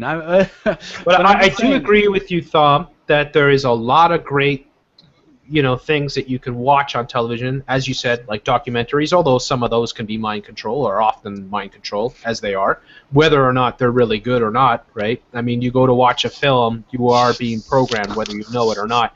They know how powerful images are. They know how to use them. I mean, they've perfected it. It's television is the ultimate form of mind control.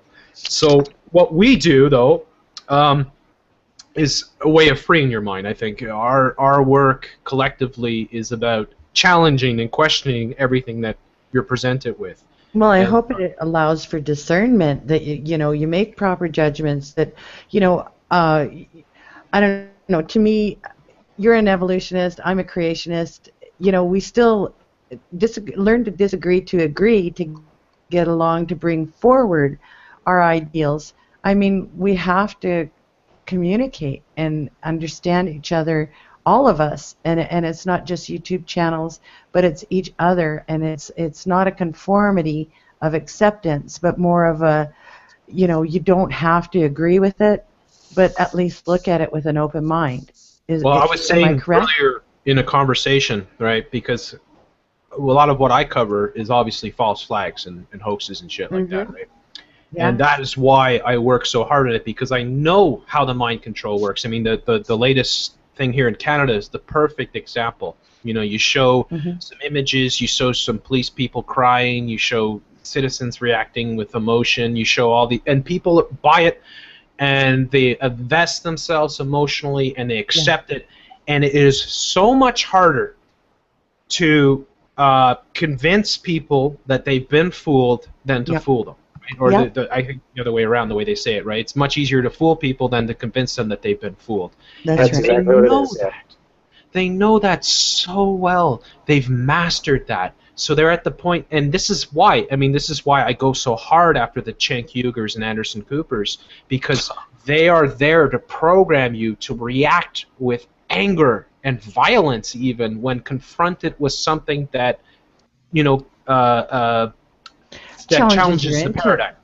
Yeah, challenges the paradigm that you're in, right? Yeah, it's no different than Fox during 9/11. No different. Right. That's a good point too. The fact that they program you to become angry when confronted with truth, and you know, it's not just filling you with lies. It's actually filling you with lies and then putting a firewall on your mind so that the truth can't get in. Exactly. I mean, it's unbelievable how you they watched the Cenk Uygur video where I freaked out, which was a week or two after the Sandy Hook thing, where he came out and said, you know, you people there's a new group of people, they're called Sandy Hook truthers.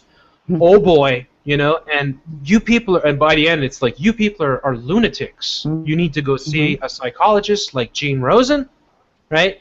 And when you know the truth about an event and you see how the media is using that event to program people to fight against every fiber of what you believe in, which is the truth, right? Well, you guys, you know, even in the fact that you mentioned Gene Rosen, I mean, he's supposed to be a psychiatrist. I mean, here's this man with beanie babies and children in his front room. I wouldn't let him watch my dog, let alone, and he's a pet keeper. It's like whatever kind of pet you want to consider. But I mean, everything, Sandy Hook was the epitome of everything rolled into one. I mean, can you imagine your child with this weird, strange man? I can't. Yeah, let's not forget that Gene Rosen is also the CEO of Charter Cable. Yeah, and he was a member of the Actors Guild and the head of the Newton Actors Board or whatever. I mean, there's a lot of things on that guy, but I mean, he's just a perfect example of how, you know, and that is why, like, if you listen to that video I did, I got so mad. I was just like, I just wanted to get him in the ring. I wanted to fight him physically, because I'm like, you know, you are fighting, you are shutting down millions. You do not deserve the platform and the power that you have, because you are a force of evil. And a force of evil is pretty clear. It's somebody who deals with deceit, right? In my mind, you're deceitful, you're evil, all right? You don't want to be honest and truthful, you know? And that's what we're up against, and I see it over and over again, and it's just, it's so hard. It's so, you know, it's just, that is the battle. For me, I've always hated television. Ever since I was a little kid, I hated television. That guy is such a clown. He really. I mean, he's just such a clown. I don't. He's just one of many, though. He oozes evil, and he just, I mean, you know, his Spanish rendition, his English rendition. Oh, I wish I could just take the kids and squeeze them, and it's like, what? Who talks like that? I mean, you know, you would say, oh, you know, I tried to call a parent, said, you know, let's be reasonable, but he's just weird. He's such a yes man, he's such a weak yes man, just clown. I just can't put my finger on it. I wish I had the words to describe. You know, that's why he is where he is, because he is willing to toe the line. They got the people in the places. They've had it all along. Nobody gets to where he is. All right, and I've said this on several recent videos that I've done. I said, all of us, every single one of us that do this show, that do the work that we do, we are all vastly underviewed. All right, underappreciated and underviewed, because we are trying to get the truth across, and we know these things are false. We know the Sandy Hook is a lie. We know that like the Santa Barbara shooting's a lie. We know the Moncton shooting's a lie. We know all these things are lies, and we are desperately trying to reach the audience that is out there of people who need to know this information, because they need to realize that they can never trust these elements, right? It's like you're in an abusive relationship, right? You're in an abusive relationship and your lover or the person that you're with lies and cheats on you. Are you going to keep going back to that person? Because they'll keep doing it over and over again. But most people will, though, you know? Yeah. Most people will keep going back to that person. That's how they've conditioned us. Most people do this stupid thing. Yeah, it is. It's conditioning. I'm going to switch the subject just for the last 10 minutes here. I wanted to bring up the fact that Detroit has called for a assistance from the UN in regard to their waterworks. I wanted to have a little bit of input on your guys' part of what your feelings are regarding this towards the public. To discuss that for just a moment. They want the NAMBLA crew in there to make everybody pedophiles, basically. So it's all about just calling calling on evil, because obviously Detroit is compromised. We know that. The big cities are always compromised. You know, New York, Chicago, always run by the New World Order, and Detroit is right in there too. And of course they're going to call in the UN. Could I ask just for a second here, what exactly with the water? I mean, what is it that they... Well, apparently they've had it cut off, and they're having issues in regard to clean water, distribution of water, water rights, and what they've done is in a dispute for their water, they have called in the UN to intercede on their behalf. Because they're broke. They're like the only city in American history that's filed for bankruptcy, if I'm not mistaken. Why wouldn't they call in the feds? I mean, not that that'd be really better. I know. I mean, it's pick your poison, right? It was definitely the largest one, and from my understanding of it is that they were really left with no other option, you know? And I'm not saying that UN is a good thing. What I'm saying is they were left the way that it was set up to completely collapse in on itself, like the way they pulled out even after all these bailouts and all this. It was never meant to actually keep it afloat, but just to kick that can just one more step further, and it would implode, and it would be something so bad that it looks like America can't do anything about it, Michigan can't do anything about it, Detroit can't do anything, so where's the next step? You know what I mean? It seems like it's all falling into that Hegelian dialectic, you know, like it really... They were left with nothing. It's the really the saddest city in the United States. What has happened to that city is unbelievable. I mean, it truly is a donut where the middle is like the downtown core is just there's nobody there. I mean, you go there at rush hour and there's like 4 cars. You know, it's unfucking believable. It's like looking at Pyongyang. Yeah, there's some rich areas, and there's still the auto, but the auto industry, of course, that could be part of the whole thing. Of course, the big three and the whole method of giving out these massive salaries and pensions and all that, and they couldn't compete with the Chinese, the Japanese, and everybody else making these cars. There's a lot of different reasons, but that city, it's unbelievable, because that was one of the best cities in the United States go back 50, 100 years, and now absolutely, it's the biggest disaster. But you look at the whole. You can buy a house for the price gold.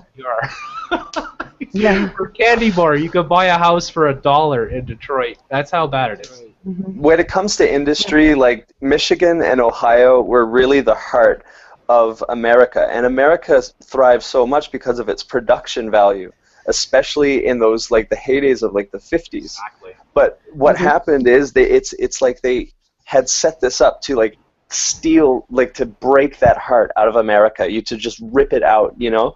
And like you said, it's a perfect analogy to say it's like a donut in there. You know, it really is. There's nothing left to its core. I mean, they have a couple cool-looking tall buildings and then nothing around it. I mean, you might as well have one of those chicks in the blue caps, like, waving around traffic, because there's no need for any lights anymore. You know, like, Yeah. like They have a North Korean traffic girl.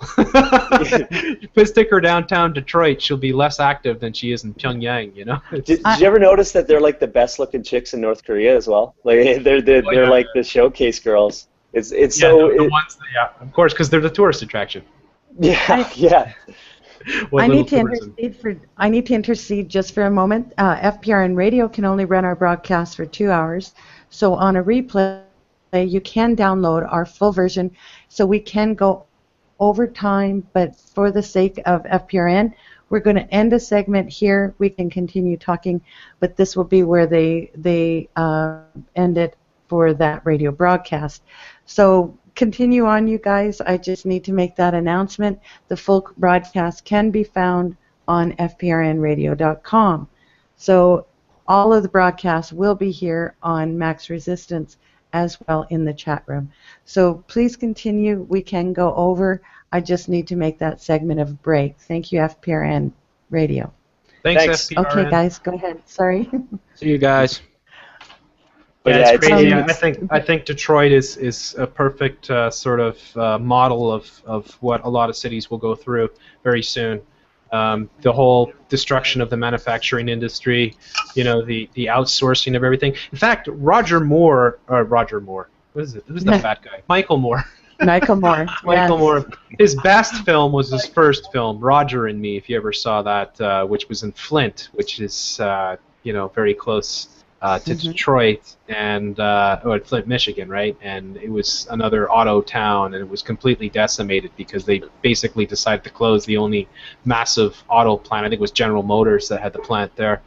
But this is, I mean, it's a sad state of affairs. But in many ways, Detroit is it really is a foreshadowing of what a lot of cities will go through. Sure, I it's think. a dichotomy of what their plan is. Yeah. Yeah, I was the last time I was there was 2008, and this was before the crash. And I drove over the Sarnia to, I think it's like Rochester, Michigan, just outside of Detroit. I could be mistaken on that, but it's almost like. Did you ever see the aerial view of Hispaniola with Dominican Republic and Haiti? It's like one side is green, for the most part, for Dominican, and then over on the other side with Haiti, it's like completely just dirt, and that's what I experienced when I drove over that bridge. Yeah, they burned all their trees. Fucking unbelievable. Yeah, it really is sad, and it was a great city, has beautiful architecture. Was a roaring city. Like you go back to the heydays, the 40s, the 50s. I mean, that was one of the biggest cities in North America. And to see what it's become, I mean, you could compare Montreal to, which would be a really good comparison because they were both kind of similar in size and stuff, and it's astronomical what Detroit has become. It's just a mere shadow of its old self, and it very, very sad. Yeah, what I liked about I have a friend Montreal, from Detroit that. It's my understanding that Detroit was not a planned city, as a lot of the cities in the Midwest were, or the East Coast rather. And that it's been constantly under attack. And the reason it got so big was because of bootlegging back in the 20s. Mm-hmm. And well, yeah, ever in the since then, auto they've been industry, trying to of course. take it down. Yeah. But they had the auto industry on the Great Lakes because it was the way of shipping a lot of steel and stuff like that. It was an easy way of doing it. So it did have a good location. I mean, look, Toronto's not that far away. There's big cities not that far. Ohio, Cleveland, Ohio. I mean, there's other cities there as well that are not that far away. It's right in the middle of the Great Lakes basically. So there's it's not so much the location of the city, it's just what happened to the industry and everything that fueled it, all the failures, and just it's really a disaster upon disasters. It's the worst city in North America outside of Mexico. But it was a really major manufacturing backbone, and it was Motown. It was, I mean, everything was pinnacle in that area, and it has absolutely been dusted, destroyed, and desolated. Yeah. What's left? This is what they're trying to do to the whole of the country. Our manufacturing of firearms is gone. Manufacturing processing within many of the other modules, I mean, it's all gone to China, or it's gone to the Philippines, or Taiwan. I mean, we Exactly. have to get back our manufacturing and We won't get it support your back. local businesses. Well, that was the one. We That was the They, one thing that they. sorry. Oh, sorry, man. You go can go ahead. ahead, No, Jeff. please go ahead. I gotta step out for a second. You guys go ahead. Okay, sure. I'll be right back. No, I forget the actual discourse and where it took place, but I remember there was, I believe it was America charged, well, not charged, but they accused China of like spying, I believe. And Sure. China, it was something that it was like, it was a red herring out of nowhere, and it was just like a blatant taunt. It was, they were just like, what are you threatening? Like, they were talking about sanctions and whatnot. It's like, you have no production. Like, that's basically what they said in the UN. It's like, you have nothing to base your currency on. And this happened a few months ago, and it was, I don't know if you guys heard it, and I'm unprepared for this, but I remember reading, and it was just, how audacious that is. Like, I mean, something has to be really wrong. Like, I mean, how can people wake up to that? You know, like, and I mean, you still have people in Illinois that are like die hard, like the way things are, and they're just Republican, Democratic, the whole paradigm. well, and it's unbelievable. And just above from them, pretty much, is Michigan, and. It's just, well, not that close, but close enough, right? And I mean, like, they don't realize what's going to happen. Like, it's just so crazy. And just the rest of North America and Canada is no better, because you know what? We have this thing, like, when I talk to people who are unaware, I guess, of the situation, but they could be like in like political sciences or economics, and when you bring it up to them, it's like they say Canada has such a strong regulation policy on their money that it's not going to happen. And I find that's like saying, it's just like building up a glass tower. It's like once you break through that top floor, it doesn't matter how many like floors you've built underneath it, you're going to go through them all, and you're going to crash a lot harder. A better way to explain it is to explain it that it's a fiat currency. And if they don't understand what a fiat currency is, you can take them to Wikipedia, and it'll clearly tell you that a fiat currency is a currency that gets its value from government law. That's it. That's where it gets its value. Period. Most currencies used to be backed by what? Gold. Anybody know? Gold, silver. Yes. There was wampum as well. Where I'm from, there was codfish. Codfish. That's a great. That's a great one also. But of course, the universal one would be gold, because it's universal. It's forever. And as soon as these currencies, diamonds that are forever. Diamonds are forever. I like diamonds. Sorry, Brian. But ever since and there's fiat currencies everywhere. You've got Canada has a Canadian dollar, America has a U.S. dollar, Mexico has pesos, Europe has euros, et cetera, et cetera. Right. And they're all fiat currencies. They're all backed by nothing. And even the U.S. dollar, when Nixon killed the gold connection back in the 60s, and he took the U.S. dollar completely off the gold standard, which allowed of course, the printing press to print as much as they want, because even the printing press is not controlled by the federal government in any way. It's a private institution, period. And that's the same way it is. Yes, and it's the same way for every single nation, or as Tattoot would like to call it, corporation. You betcha. It's all the same. Yes. So if you really want to keep your savings, and I'm talking about savings, I'm not talking about spending. If you really want to keep your savings, gold is definitely the best way to do it. And you have to find the best method of buying gold that works for you. Because there are thousands of different ways, and I'm not going to promote any particular one at the moment. That's true, but even until they come to confiscate it, honestly, what they can't take from you is your skill. And if you're a viable, you are the worth. That's what the OPP seems to say is, your skills and what you know and your knowledge. and your ability to teach, I think those are going to be the new value. And, you know, everybody can't always afford gold. Everybody can't afford diamonds or whatever else or silver. But I mean, I think the new commodity is going to be yourself. And God forbid if you're not capable. You know, and that's the scary part to me is if you're not capable, I look at it like, what are they going to say? Well, if you can't produce or give, what are you good for? And it seems to be the mindset of this new world order. So it's something we need to prepare for and protect. That's where, you know, the masculinity of the men comes in, that they're supposed to protect their families, their women, their children, you know, and I'm finding that the masculinity being taken out means that barrier is gone. There was never a time in my world when if I walked up to somebody and they punched me, that, you know, the man in the household would not have freaked on a cop or whatever. A police officer would have never gotten away with what they do now, ever. Yeah. And men have been chemically castrated, both chemically and psychologically castrated.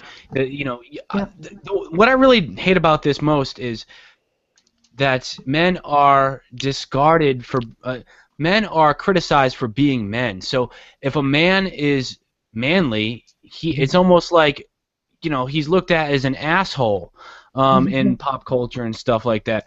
So we have the fact that you know, men aren't allowed, but men are sort of ridiculed for being the protector and coming out and you know, being masculine when approaching women and stuff like that. But it's gotten the new masculinity is swearing, or not, I don't mean swearing, but I mean cursing at a woman and calling her down and berating her, and you know, that's not what you find was the norm of the day. And yeah, we have this depiction, and it's been going on for a long time, ever since the late 40s, early 50s, depicting men, masculine men, as women beaters, you know, and stuff like that. We I don't know if you've seen like Streetcar Named Desire, those type of films. That's when it all started. Sure. You know, depicting this guy, masculine guy that smokes cigarettes and plays cards with his buddies, and you know, overly masculine in the evil sense of masculine, because every there's evil masculine and then evil feminine, you know, and then there's good. I think it's a strategy that's been in play for a very long time. I agree. And I think, I hate to say it, but I do believe Aaron Russo when he says that it was the Rockefellers who engineered the suffragette movement, and the whole idea, of course, was to get twice as many people working so they could tax twice as many. That's how bankers think, right? Yes, to get the women into the workforce. So even though the good part of it, of course, is that women are equal with men and are in the workforce and you know, doing amazing work, the bad part, of course, is the destruction of the family. That's right. You know, children haven't been raised by their parents for ages. The family unit's destroyed. The influence of the parents is nil. I mean, it's less than nil. I mean, most kids, by the time they're, you know, 10 years old, can't stand their parents and do everything that they don't want them to do, basically. And that is all by design. And it's just like the fact that children being placed in front of televisions. I mean, any parent that pushes their kid, like a baby or a 2-year-old or a toddler or whatever, in front of a television shouldn't be a parent, really, in my opinion. Because unless you're there with the kid and you're watching what they're watching, you probably shouldn't put that kid anywhere near a television. And I've already trained my daughter. When she watches television, she knows what she's watching. She understands that when these commercials come on, exactly what it's for and what it's trying to do and why it's trying to do it. Every kid should know that. And every single kid should know that. That is what we call critical thought. And that is the equation, that is the ability that they've removed.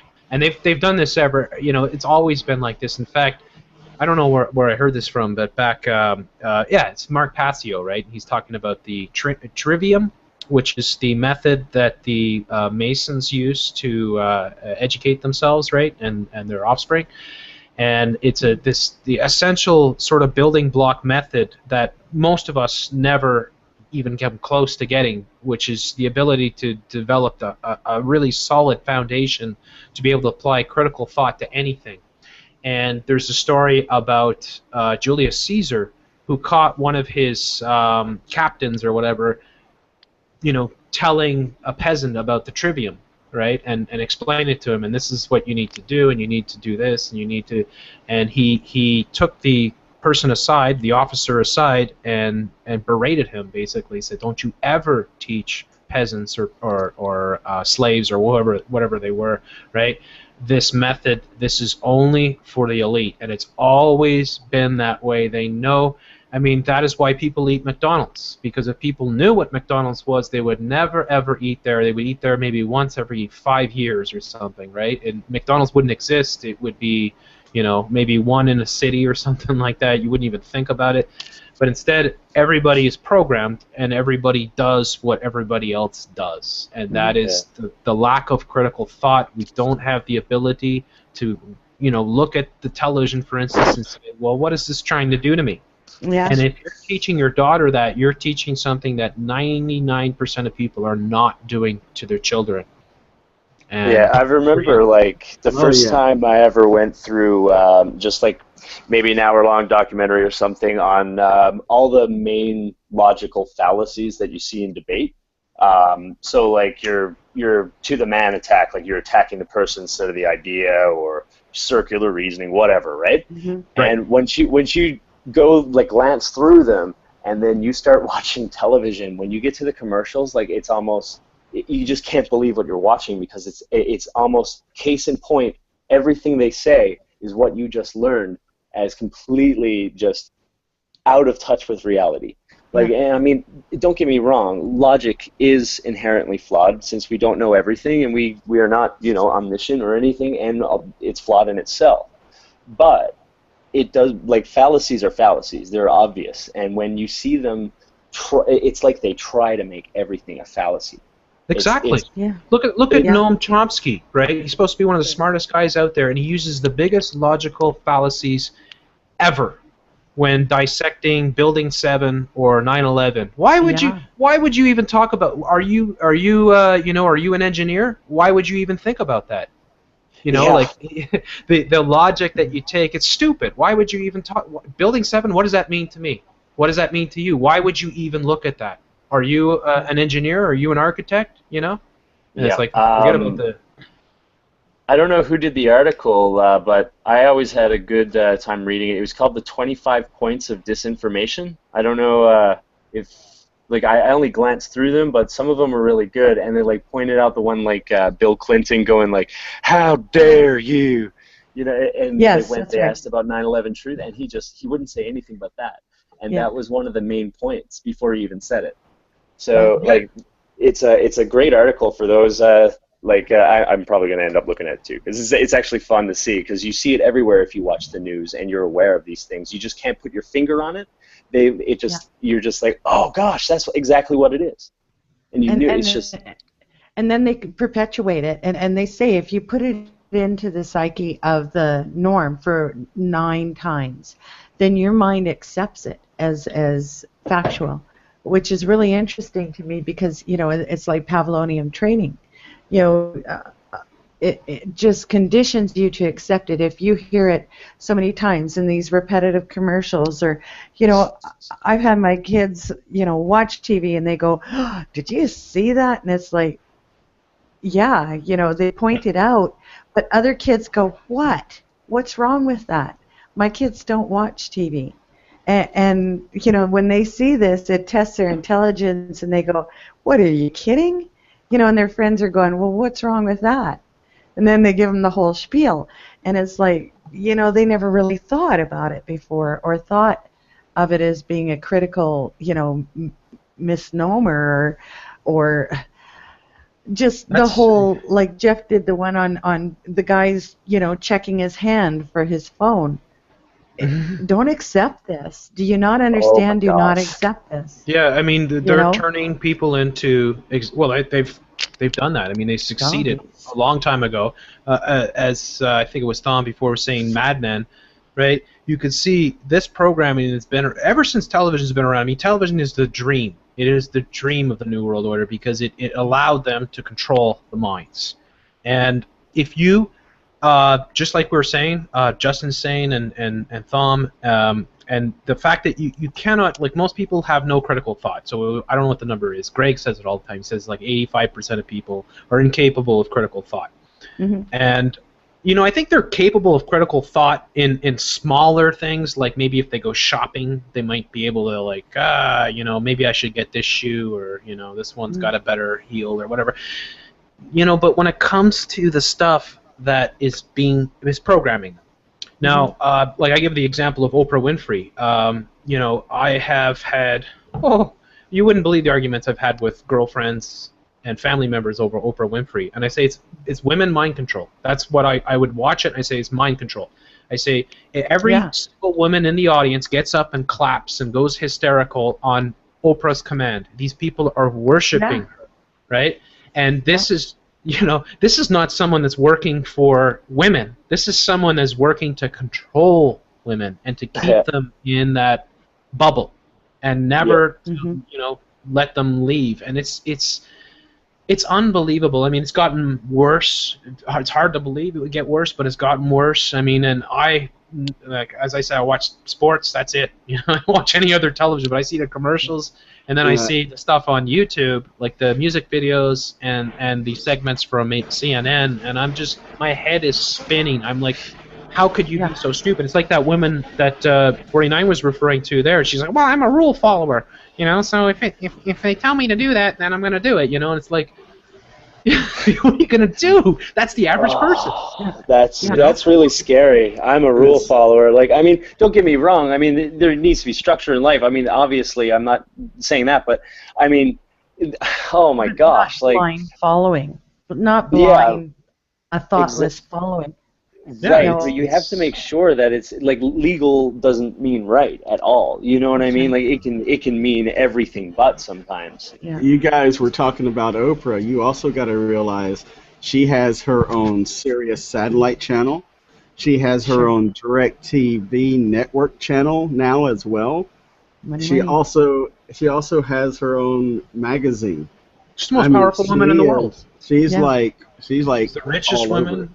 And she's no different from the psychopathic males that run the world. They're very much the same. I mean, she's the one that's flying off to meet up with, you know, the other millionaires, Murdoch and whoever else. Yeah, I know exactly what you're talking about. I wanted to bring up the subject of the fact that, you know, they put such little value on human life, and we put out an article about police dogs and that, and police going into your yard and shooting your dogs and that.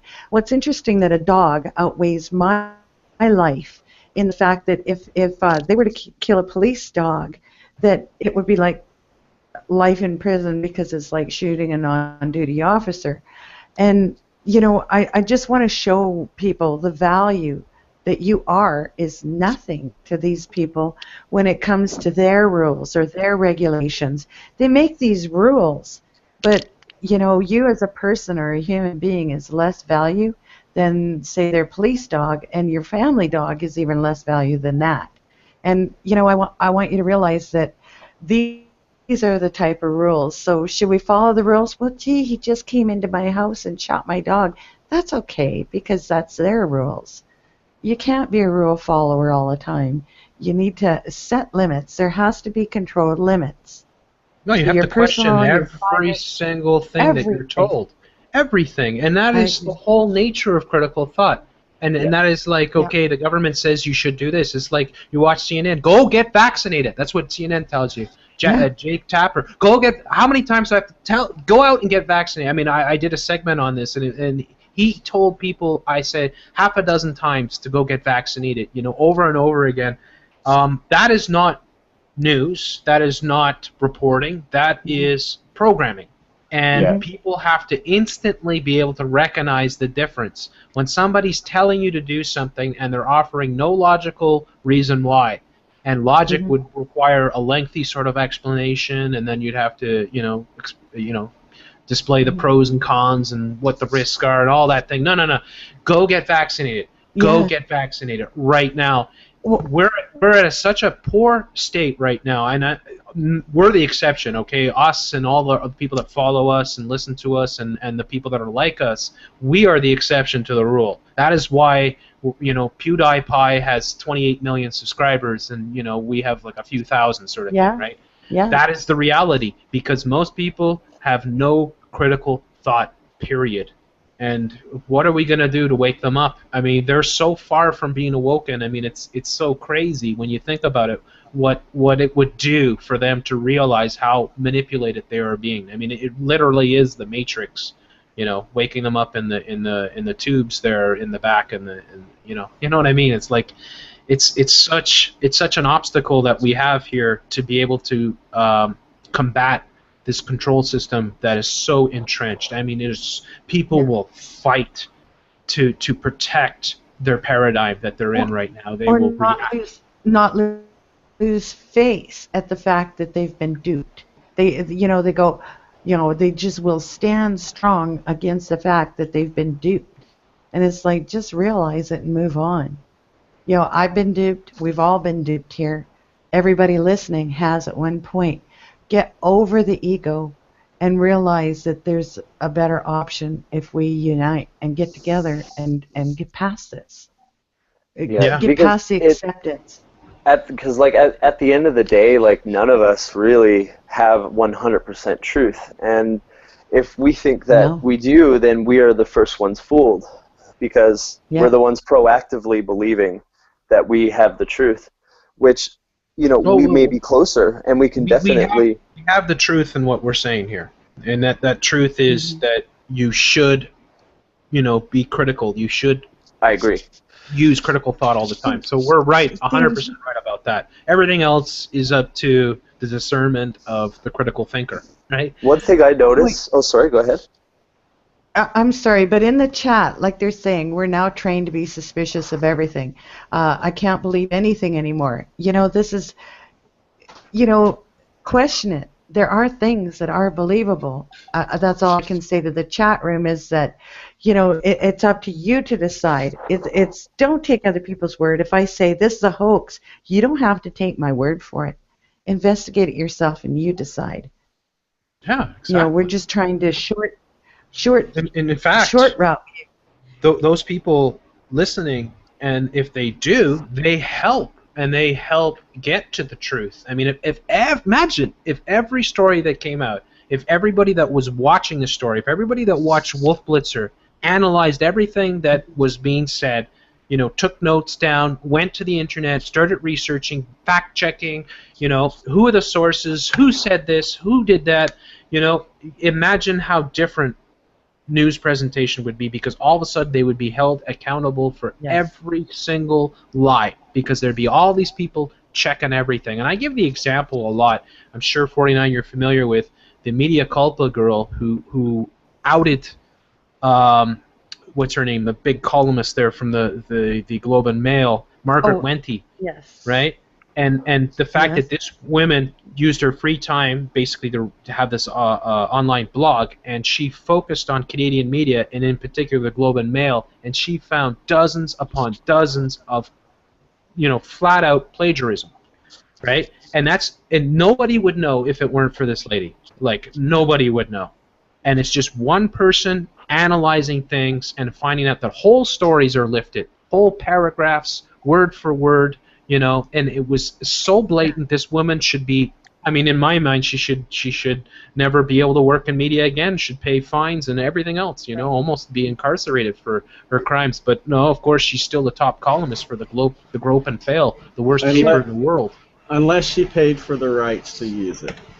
Yeah. Didn't pay for anything. She lied, and she came out and acted with anger when she was accused, completely denied, and then everybody started jumping on it. I did a couple of videos on it saying, look at this crap, and then she was forced to admit it, and then she came out and said, well, you know, yes, okay, so maybe I did that, but you know what, it's just the way it is, and, you know, she tried to excuse it, and then people got mad, and then she got She got a slap on the wrist and was suspended for like half a week or something, and then she was back, and now she's still on the front page of the Grope and Fail 3 times a week, and that is the media.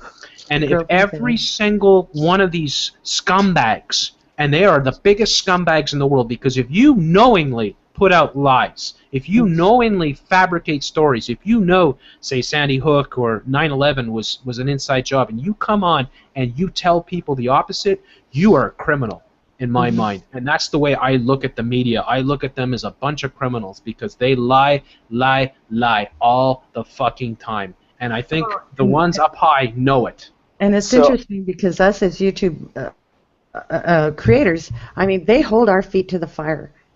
And, you know, we have people in the chat room saying, well, if, you know, critical thinkers, you have to have a degree in college or whatever. A degree does not make you smarter. I'll tell you, a degree makes you even less because you've been indoctrinated in the system so much longer than the average layman. You know, so don't think that a degree makes anybody any smarter. Please. I mean, it's not difficult. You take a story that comes off the news, right? Here comes the story. Here's Wolf Blitzer. He's telling you, terrible tragedy, massive explosion, or whatever. Just say, I don't believe it, and I'm gonna act like it's not true until they prove to me, beyond a reasonable doubt, that it's true. And that's the way you can approach these stories, and you can use your own sort of you know, ability to look up these things. You have the internet at your disposal. You can look at the other side. What are other people that are reporting on this? Are there other people saying that this thing is not real? And then check out what they're saying, and then make your decision, right? And that is applying critical thought. Right. But if you just, you know, buy it hook, line, and sinker, like 95 or 90% of people do, 85%, whatever, you know, that buy everything the corporate media puts out, then you only have yourself to blame. I mean, you know, at some point you have to realize that you're being manipulated, you know, and it's yeah, I wonder what percentage of the people are more or less like complacent. Like, I think that's one of the best themes to 1984, and I know Orwellian is a bit of a cliche, but like Winston was the character in the Ministry of Truth, and he was the one that threw out the stuff that wasn't in line with the current the inter-party doctrine, right? So he was really the the protagonist of the novel itself, right? So I mean, and this comes from like Orwell. I forget his actual name, but if I'm not mistaken, yeah, but that was his pen name. That was his pen name. So he worked for the BBC. Yes, I was just about to say that. So like. Eric, there you go. So basically, he worked for the BBC, like you said, and so he was inside that. So like, I think that's something that shouldn't be discounted. That there's a complacency that they may not recognize. Not saying that they don't know they're putting out lies, and it's absolutely ridiculous what they get away with. I am not going to ever debate that. He knew from his experience in the military and from his experience in media exactly what mind control was. I mean, that's why, in my mind, 1984 is probably the most important book that anybody could read. But you have to understand the source. In many ways, I mean, the whole idea of 1984 is so crazy because, in a way, of course, what this character Winston discovered was put there for him to discover. In other words, that like they wanted him to find that stuff so that they could crush him in the end. And that is how the system worked, in a sense. And it's very much the way it is today in so many ways. I mean, I think we can count ourselves lucky that we have channels and we're able to have discussions. But, like, look at what happened to me, just a few days ago on the 5th of July. I was so excited. My account's going to go strike-free for the first time in 1.5 years. Going back to January of right after Sandy Hook there, I was finally going to be able to have a strike-free account, put up longer videos, and guess what happens? They strike that very first video on the biggest bullshit charge, violence and gore, and it's Elliot Rodger driving around a car. They have complete control, and they can shut us down anytime they want. And you know what? That one especially, and I know it was perfectly on the date, and that it was blatant, right? But that video was like, That was one of your funnier ones. I was waiting for someone to do the Elliot Rodger here, just to hear that over and over, like, and it's Red the pill has. laughter, it's the laughter, and that's what they hate, like the They hate the that. expression. They want you to fear expressing your natural self. That was one of the first ones that I worked on. In fact, I worked on that. Now, if people remember, I did a video where I went through all the Elliot Rodgers videos and was analyzing them and saying, I watched all of them. Like, I watched every single video he had, and that is when I started doing that video. And of course, my video editor is so awful that it just kept crashing every time I tried to load it, because I had so many cuts and so many things, and it was just overwhelming it. And then finally, I was able to retrieve it and put it back up. But yeah, it's obvious to me that they're giving me a message saying that you're never going to be successful on our platform ever,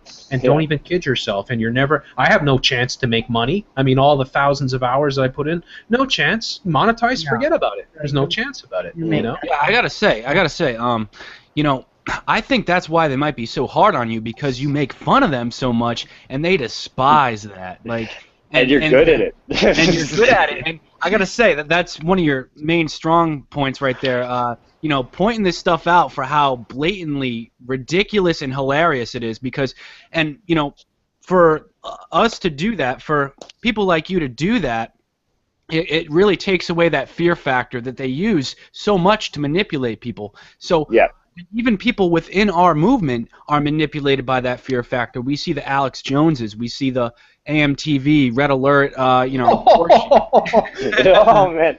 That guy is unbelievable.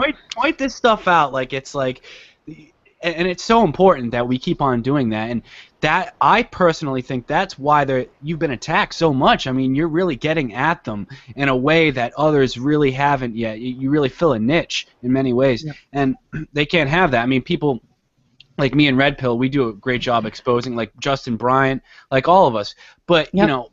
And I try to be funny sometimes, but you're really good at it, I gotta say. And you know, they hate that. They hate that. Yeah, they do. Random shots. I mean, you know, be scared that Red Pill did. I mean, we have to use humor in it, because it really does make them upset and you know, piss them off. Every single one of us has our strengths and weaknesses, and that is what makes us good at what we do, because if you recognize what you're good at and you see what, you know, like, I'm really good at this, I'm good at some people are excellent researchers. I mean, I've seen that in Sandy Hook. I mean, there's way better researchers than me doing Sandy Hook, and they'll take the time and they'll dig in and they'll really, you know, come up with these unbelievable things, and it takes all of us together to be able to make a battle out of this, to be able to really start to have an influence. And I see it. I mean, I do see it in my videos that I get people coming on saying, I used to be fooled, you know, and you know, now I've come around. And I'm always happy when I see that, because it's like, all right, you know. And I think in many ways, like, I've noticed, like, for instance, I was looking at, because I went after Stefan Molyneux, who really has it coming, in my mind. I mean, that guy really has it coming, and he won't take me on. There's no way he's going to take me on. He hasn't replied. He hasn't many tweets, whatever. He's not going to take me on, right? But I notice in many ways, like, I get just as many comments as he does on his videos, and it's like he's got, like, whatever, 10 times the subscribers, and it's like, well, you know, how much of that is real? Is it, you know? And what's his name? Yeah, Plasma Burns was telling me that he had his account shut down, and then it came back up, right, or something like that, and he was automatically subscribed to all the top channels, right? Like, instantly, you know, PewDiePie and Nerdy Nummies and whatever the whoever else. I was just about to say that. Oh man, like Goobles Plus, that was like case in point amazing, because like, most people won't look at Nerdy Nummies and Ray William Johnson, and they won't see that right off the hop. They might still listen to him, even if they're looking into our stuff and say, you know, it's kind of like their happy pleasure or whatever, right? But when you look at it, it's like, these are the people who have millions of subscribers. That's right. It's like, what is going on here? And you have, like, dude, you could flip the table overnight. You could put all, you know, you could put Press Reset Earth, Red Pill Revolution, you know, Team Wake 'em up north of the 49th, you know, all our channels in all of a sudden the featured, the world would turn upside down. I mean, it literally would. I mean, people would be like, what the hell? It would change the whole world in like a week. Yeah, I know. People would be like, oh my God, we've been lied to. And of course, that is I mean, Google wants the opposite, and that's what I've been trying to say in a lot of videos recently. I'm saying, like, they're not only like pushing us to the side, but they're trying to bury us. They're trying to keep the light of day from ever reaching these people, and it's so disgusting. I mean, like, you go on a YouTube, what's popular? You look at the options they give you: music, right? Movies, video games. What video games? You got people making a living off playing video games, and I have no respect. Not one lick of respect for anybody who makes a living off YouTube off playing video games, because it's not even your own frickin' work, And what are you doing? It's unbelievable. But that is the way it's structured. They get paid just to play devil's advocate. They get paid for the entertainment value. Yeah. Playing that value. Just to play devil's advocate. I understand though, because I mean I wouldn't play video. Well.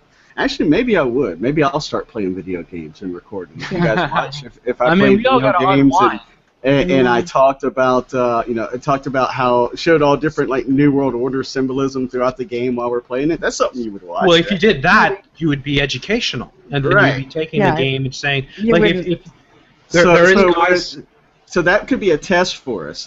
Maybe I'll break out. I'll try and. So you guys suggest the game, okay? Pick a game that's supposed to be full of Illuminati symbolism, etc. Modern warfare. And I'll do one of those play-alongs. Like there are hundreds of thousands of people putting up video games. So like crack that core is probably not going to happen unless you've got it's still I got worth people a in shot. Google, like Alex Jones says. I got people high up in Google. Yeah. I don't like to talk about it, but I don't help me get Mark Dykes' account back. But that's I don't reality. Doubt he does. We're up against. I mean, Mark Dice. The people like this, they're the enemy. They are the enemy because they're there to gatekeep and keep those people away from people like us. And as 49 says, we're not here necessarily to expose the truth. We're here to fucking wake you up. Right, to say, look, question everything. Yeah. And that would be the wonderful. Not everything is absolutely incorrect. I mean, I'm wrong about things, others are too, and if you find an error, call us on it. I mean, nicely, please. But here's the big secret too. Sorry. Here's the big secret. No matter what news source you're getting from, they're never going to always be right, no matter what. I mean, you could be the most logical, most careful researcher on the planet. You're still going to get just as much wrong as any of us do. Because there's so much disinfo, there's so much this and that, so many opinions and biases that really each person has to use their individual intuition and get information from real resources. Don't go to CNN. These paper tiger corporate. I don't even think we're all that wrong. I mean, I think that we're right in the sense it's not up to us to explain what has happened at Isla Vista or Sandy Hook. Yeah. It's up to all we're trying to say is that whatever they're saying is fucking wrong. Yeah. All right, well, and we I guess prove that. They try and eliminate the fact that they have to bear the burden of proof. So like they're the ones that are supposed to prove this stuff. Exactly. But they become the authority. Right, they become the authority. They get all of their information from a quote-unquote the authority, and the authority cannot be questioned. You do not. Exactly. I mean, I can give the example of the Moncton shooting, right, which absolutely spun my head around. I couldn't believe how awful the coverage was. Nobody questioned everything. Everybody, the RCMP said it must be true. Must be true. Everything must be true. There's no investigation. There's no nothing, but we know who it is. We got the photos. It was a professional photographer who worked for the local newspaper. Don't worry about that. Like all this, we're just supposed to buy it, right? And buy it hook, line, and sinker. Put out the flowers. Go and cheer on the RCMP scumbags. Carrying out false flags in places like New Brunswick, taking advantage of the good nature of the people Yeah. of you know, a place like Moncton, you And know, they where they've believed never it. had this type of stuff happen. And Well, it's like, well, it's so disturbing because there's no investigative reporting. It doesn't exist. The CBC, CTV, Global News, forget about it. but You there were think a they lot do of people. investigative? There were a lot of people in Moncton who didn't eat it, who didn't take the pill, who Mm-hmm. Well, didn't shit. swallow the crap, because a lot of them, a lot of people contacted me from Moncton and said, you know, there is something really wrong with this thing. So Of course. kudos to them. And the I trolls. absolutely, yeah. Well, That, they but ate you alive. But that's what yeah, like with this one especially. But I almost thought that this was almost kind of some type of evidence that we were touching on truth, because you did have a lot of people come out, but you also had a lot of people that were defending that party line, even though Oh there yeah. was no proof. So I mean, we live in this, like, this is where it impacts us, in my opinion, because they don't have to show proof anymore somehow. Mm-hmm. We Exactly. delve and we are living and researching in a realm of plausible deniability. So like, we have things that cannot be proven because the authorities, the watchmen, are supposed to be giving this proof, but now they don't have to. So they can withhold anything. So they can just make, if, as long as they don't have to give any information, they don't have to contradict what they're saying. That's Yeah, and right. they still do. They still do. They're stupid, but you know what I mean? Like, people make mistakes no matter how hard they try to suppress the truth. Well, be Yeah, go careful ahead. what you tell them, because they're always learning, hey? So let them flub up. Let us identify it. It's easy to spot right now. Now, I'm sure they're sentient and learning to get better at it. Hmm. And, you know, Yeah, but so are it's we. scary to spot. You know, Yeah, look that's out. I right. mean, Sure, right? we're all learning together. We're Yeah. learning, and I'm much better at doing these things than I used to be, and it's because of all the experience I had, starting with Sandy Hook, for instance. Actually, I did a lot of research in 9/11 before, but like really, Sandy Hook was my sort of birth, you know, baptism, if you will, into covering false flags, and I learned so much from doing that event that I applying that knowledge, and that's why it's like this one in this is what's caused. I mean, there's been you know, all this fighting going on amongst the truthers, and I think a lot of it's, you know, engineered, you know. I don't know what the hell is going on, who's doing what sort of thing, but it's pretty nasty, the stuff that's been going on. But people came out initially when this whole Elliot Rodger Santa Barbara shooting happened. You know, Team Wake 'em Up came out, called it a fake right away, sort of red pill, and I took my time. I usually do. With these things, I don't see the rush to yell out and say it, you know, false flag, even though my intuition is that, yeah, it's a false flag, but I try to be a little bit more careful. And I waited, you know, I did a lot of work into it, and then when I got to the point where they're bringing out royal PR guys like Simon Astaire, I was like, this is 100% hoax. Sure. Like, you cannot, there's no fucking way, all right? And Yeah, you got then the you talking get... head. Yeah, you It's get not the real. people that start calling you out and saying, you know, what the hell, these people, you know, they think everything's a hoax and all this stuff, and it's Yeah. like, wait a second, we have the experience of covering these things. We're able to, we have the well, just as I said, the experience of being able to understand how these things are scripted. So when we see the news reports coming in, when we see that there's no investigative journalism whatsoever, when we see there's actors involved, when you see that, you know, the right away, you know, Richard Martinez starts saying not one more and blaming you know, the craven, irresponsible politicians in the NRA and all this stuff, you know the fix is on. And, you know, some of us will come out and say it right away, and others will take a little bit longer to get more evidence. But, I mean, it's... Well, all at our own pace, and that's for the audience too. It's all at their own pace. Yeah, we're all at our own pace. Sometimes we fast track them there, but they need to still, you know, you need to eat the gravy to get to the meat and potatoes. You know, it's but just I the way don't it think goes. there's anything wrong with someone coming out and saying, I believe this is a false flag with an event, even if it's the night that it's happened. And the way I see it like this is that the corporate media are worth less than nothing. I mean, they are completely, and I'm talking right across the board. I'm talking, you know, Canadian corporate media, American corporate media, it's often the same thing, right? And it's yeah. Look at the blueprint. It's all the same. So if they're going to do a job, they better do it damn well, and they better have all the facts to back it up. Otherwise, forget about it, right? Forget about it, and don't believe it until they prove it to you. And it doesn't mean it's a false flag, doesn't mean it's a hoax, but it means don't believe anything they say until you do the verification yourself. Otherwise, don't let that event have any power whatsoever over you or anyone you know. Well, you can't affect other people's sort of ways of thought. But like that's the way I see it. I think they forfeited all their credibility. I think they lie all the frickin' time. I think like something like CNN, it's a joke for me. Watching CNN, it's like comedy. I don't believe anything they put up. I don't believe a damn lick of it. Well, right? And if you get your news on Mail Online, I mean, that's basically the National Enquirer. You know, you can open it and say it's all fake because, yes, if it's on Mail Online, you know that it's a fake. So it's the National Enquirer. Yeah, and another thing that we've said, too, is that if the corporate media is covering it, if it's a shooting and they're covering it a week later, you know it's a fake shooting.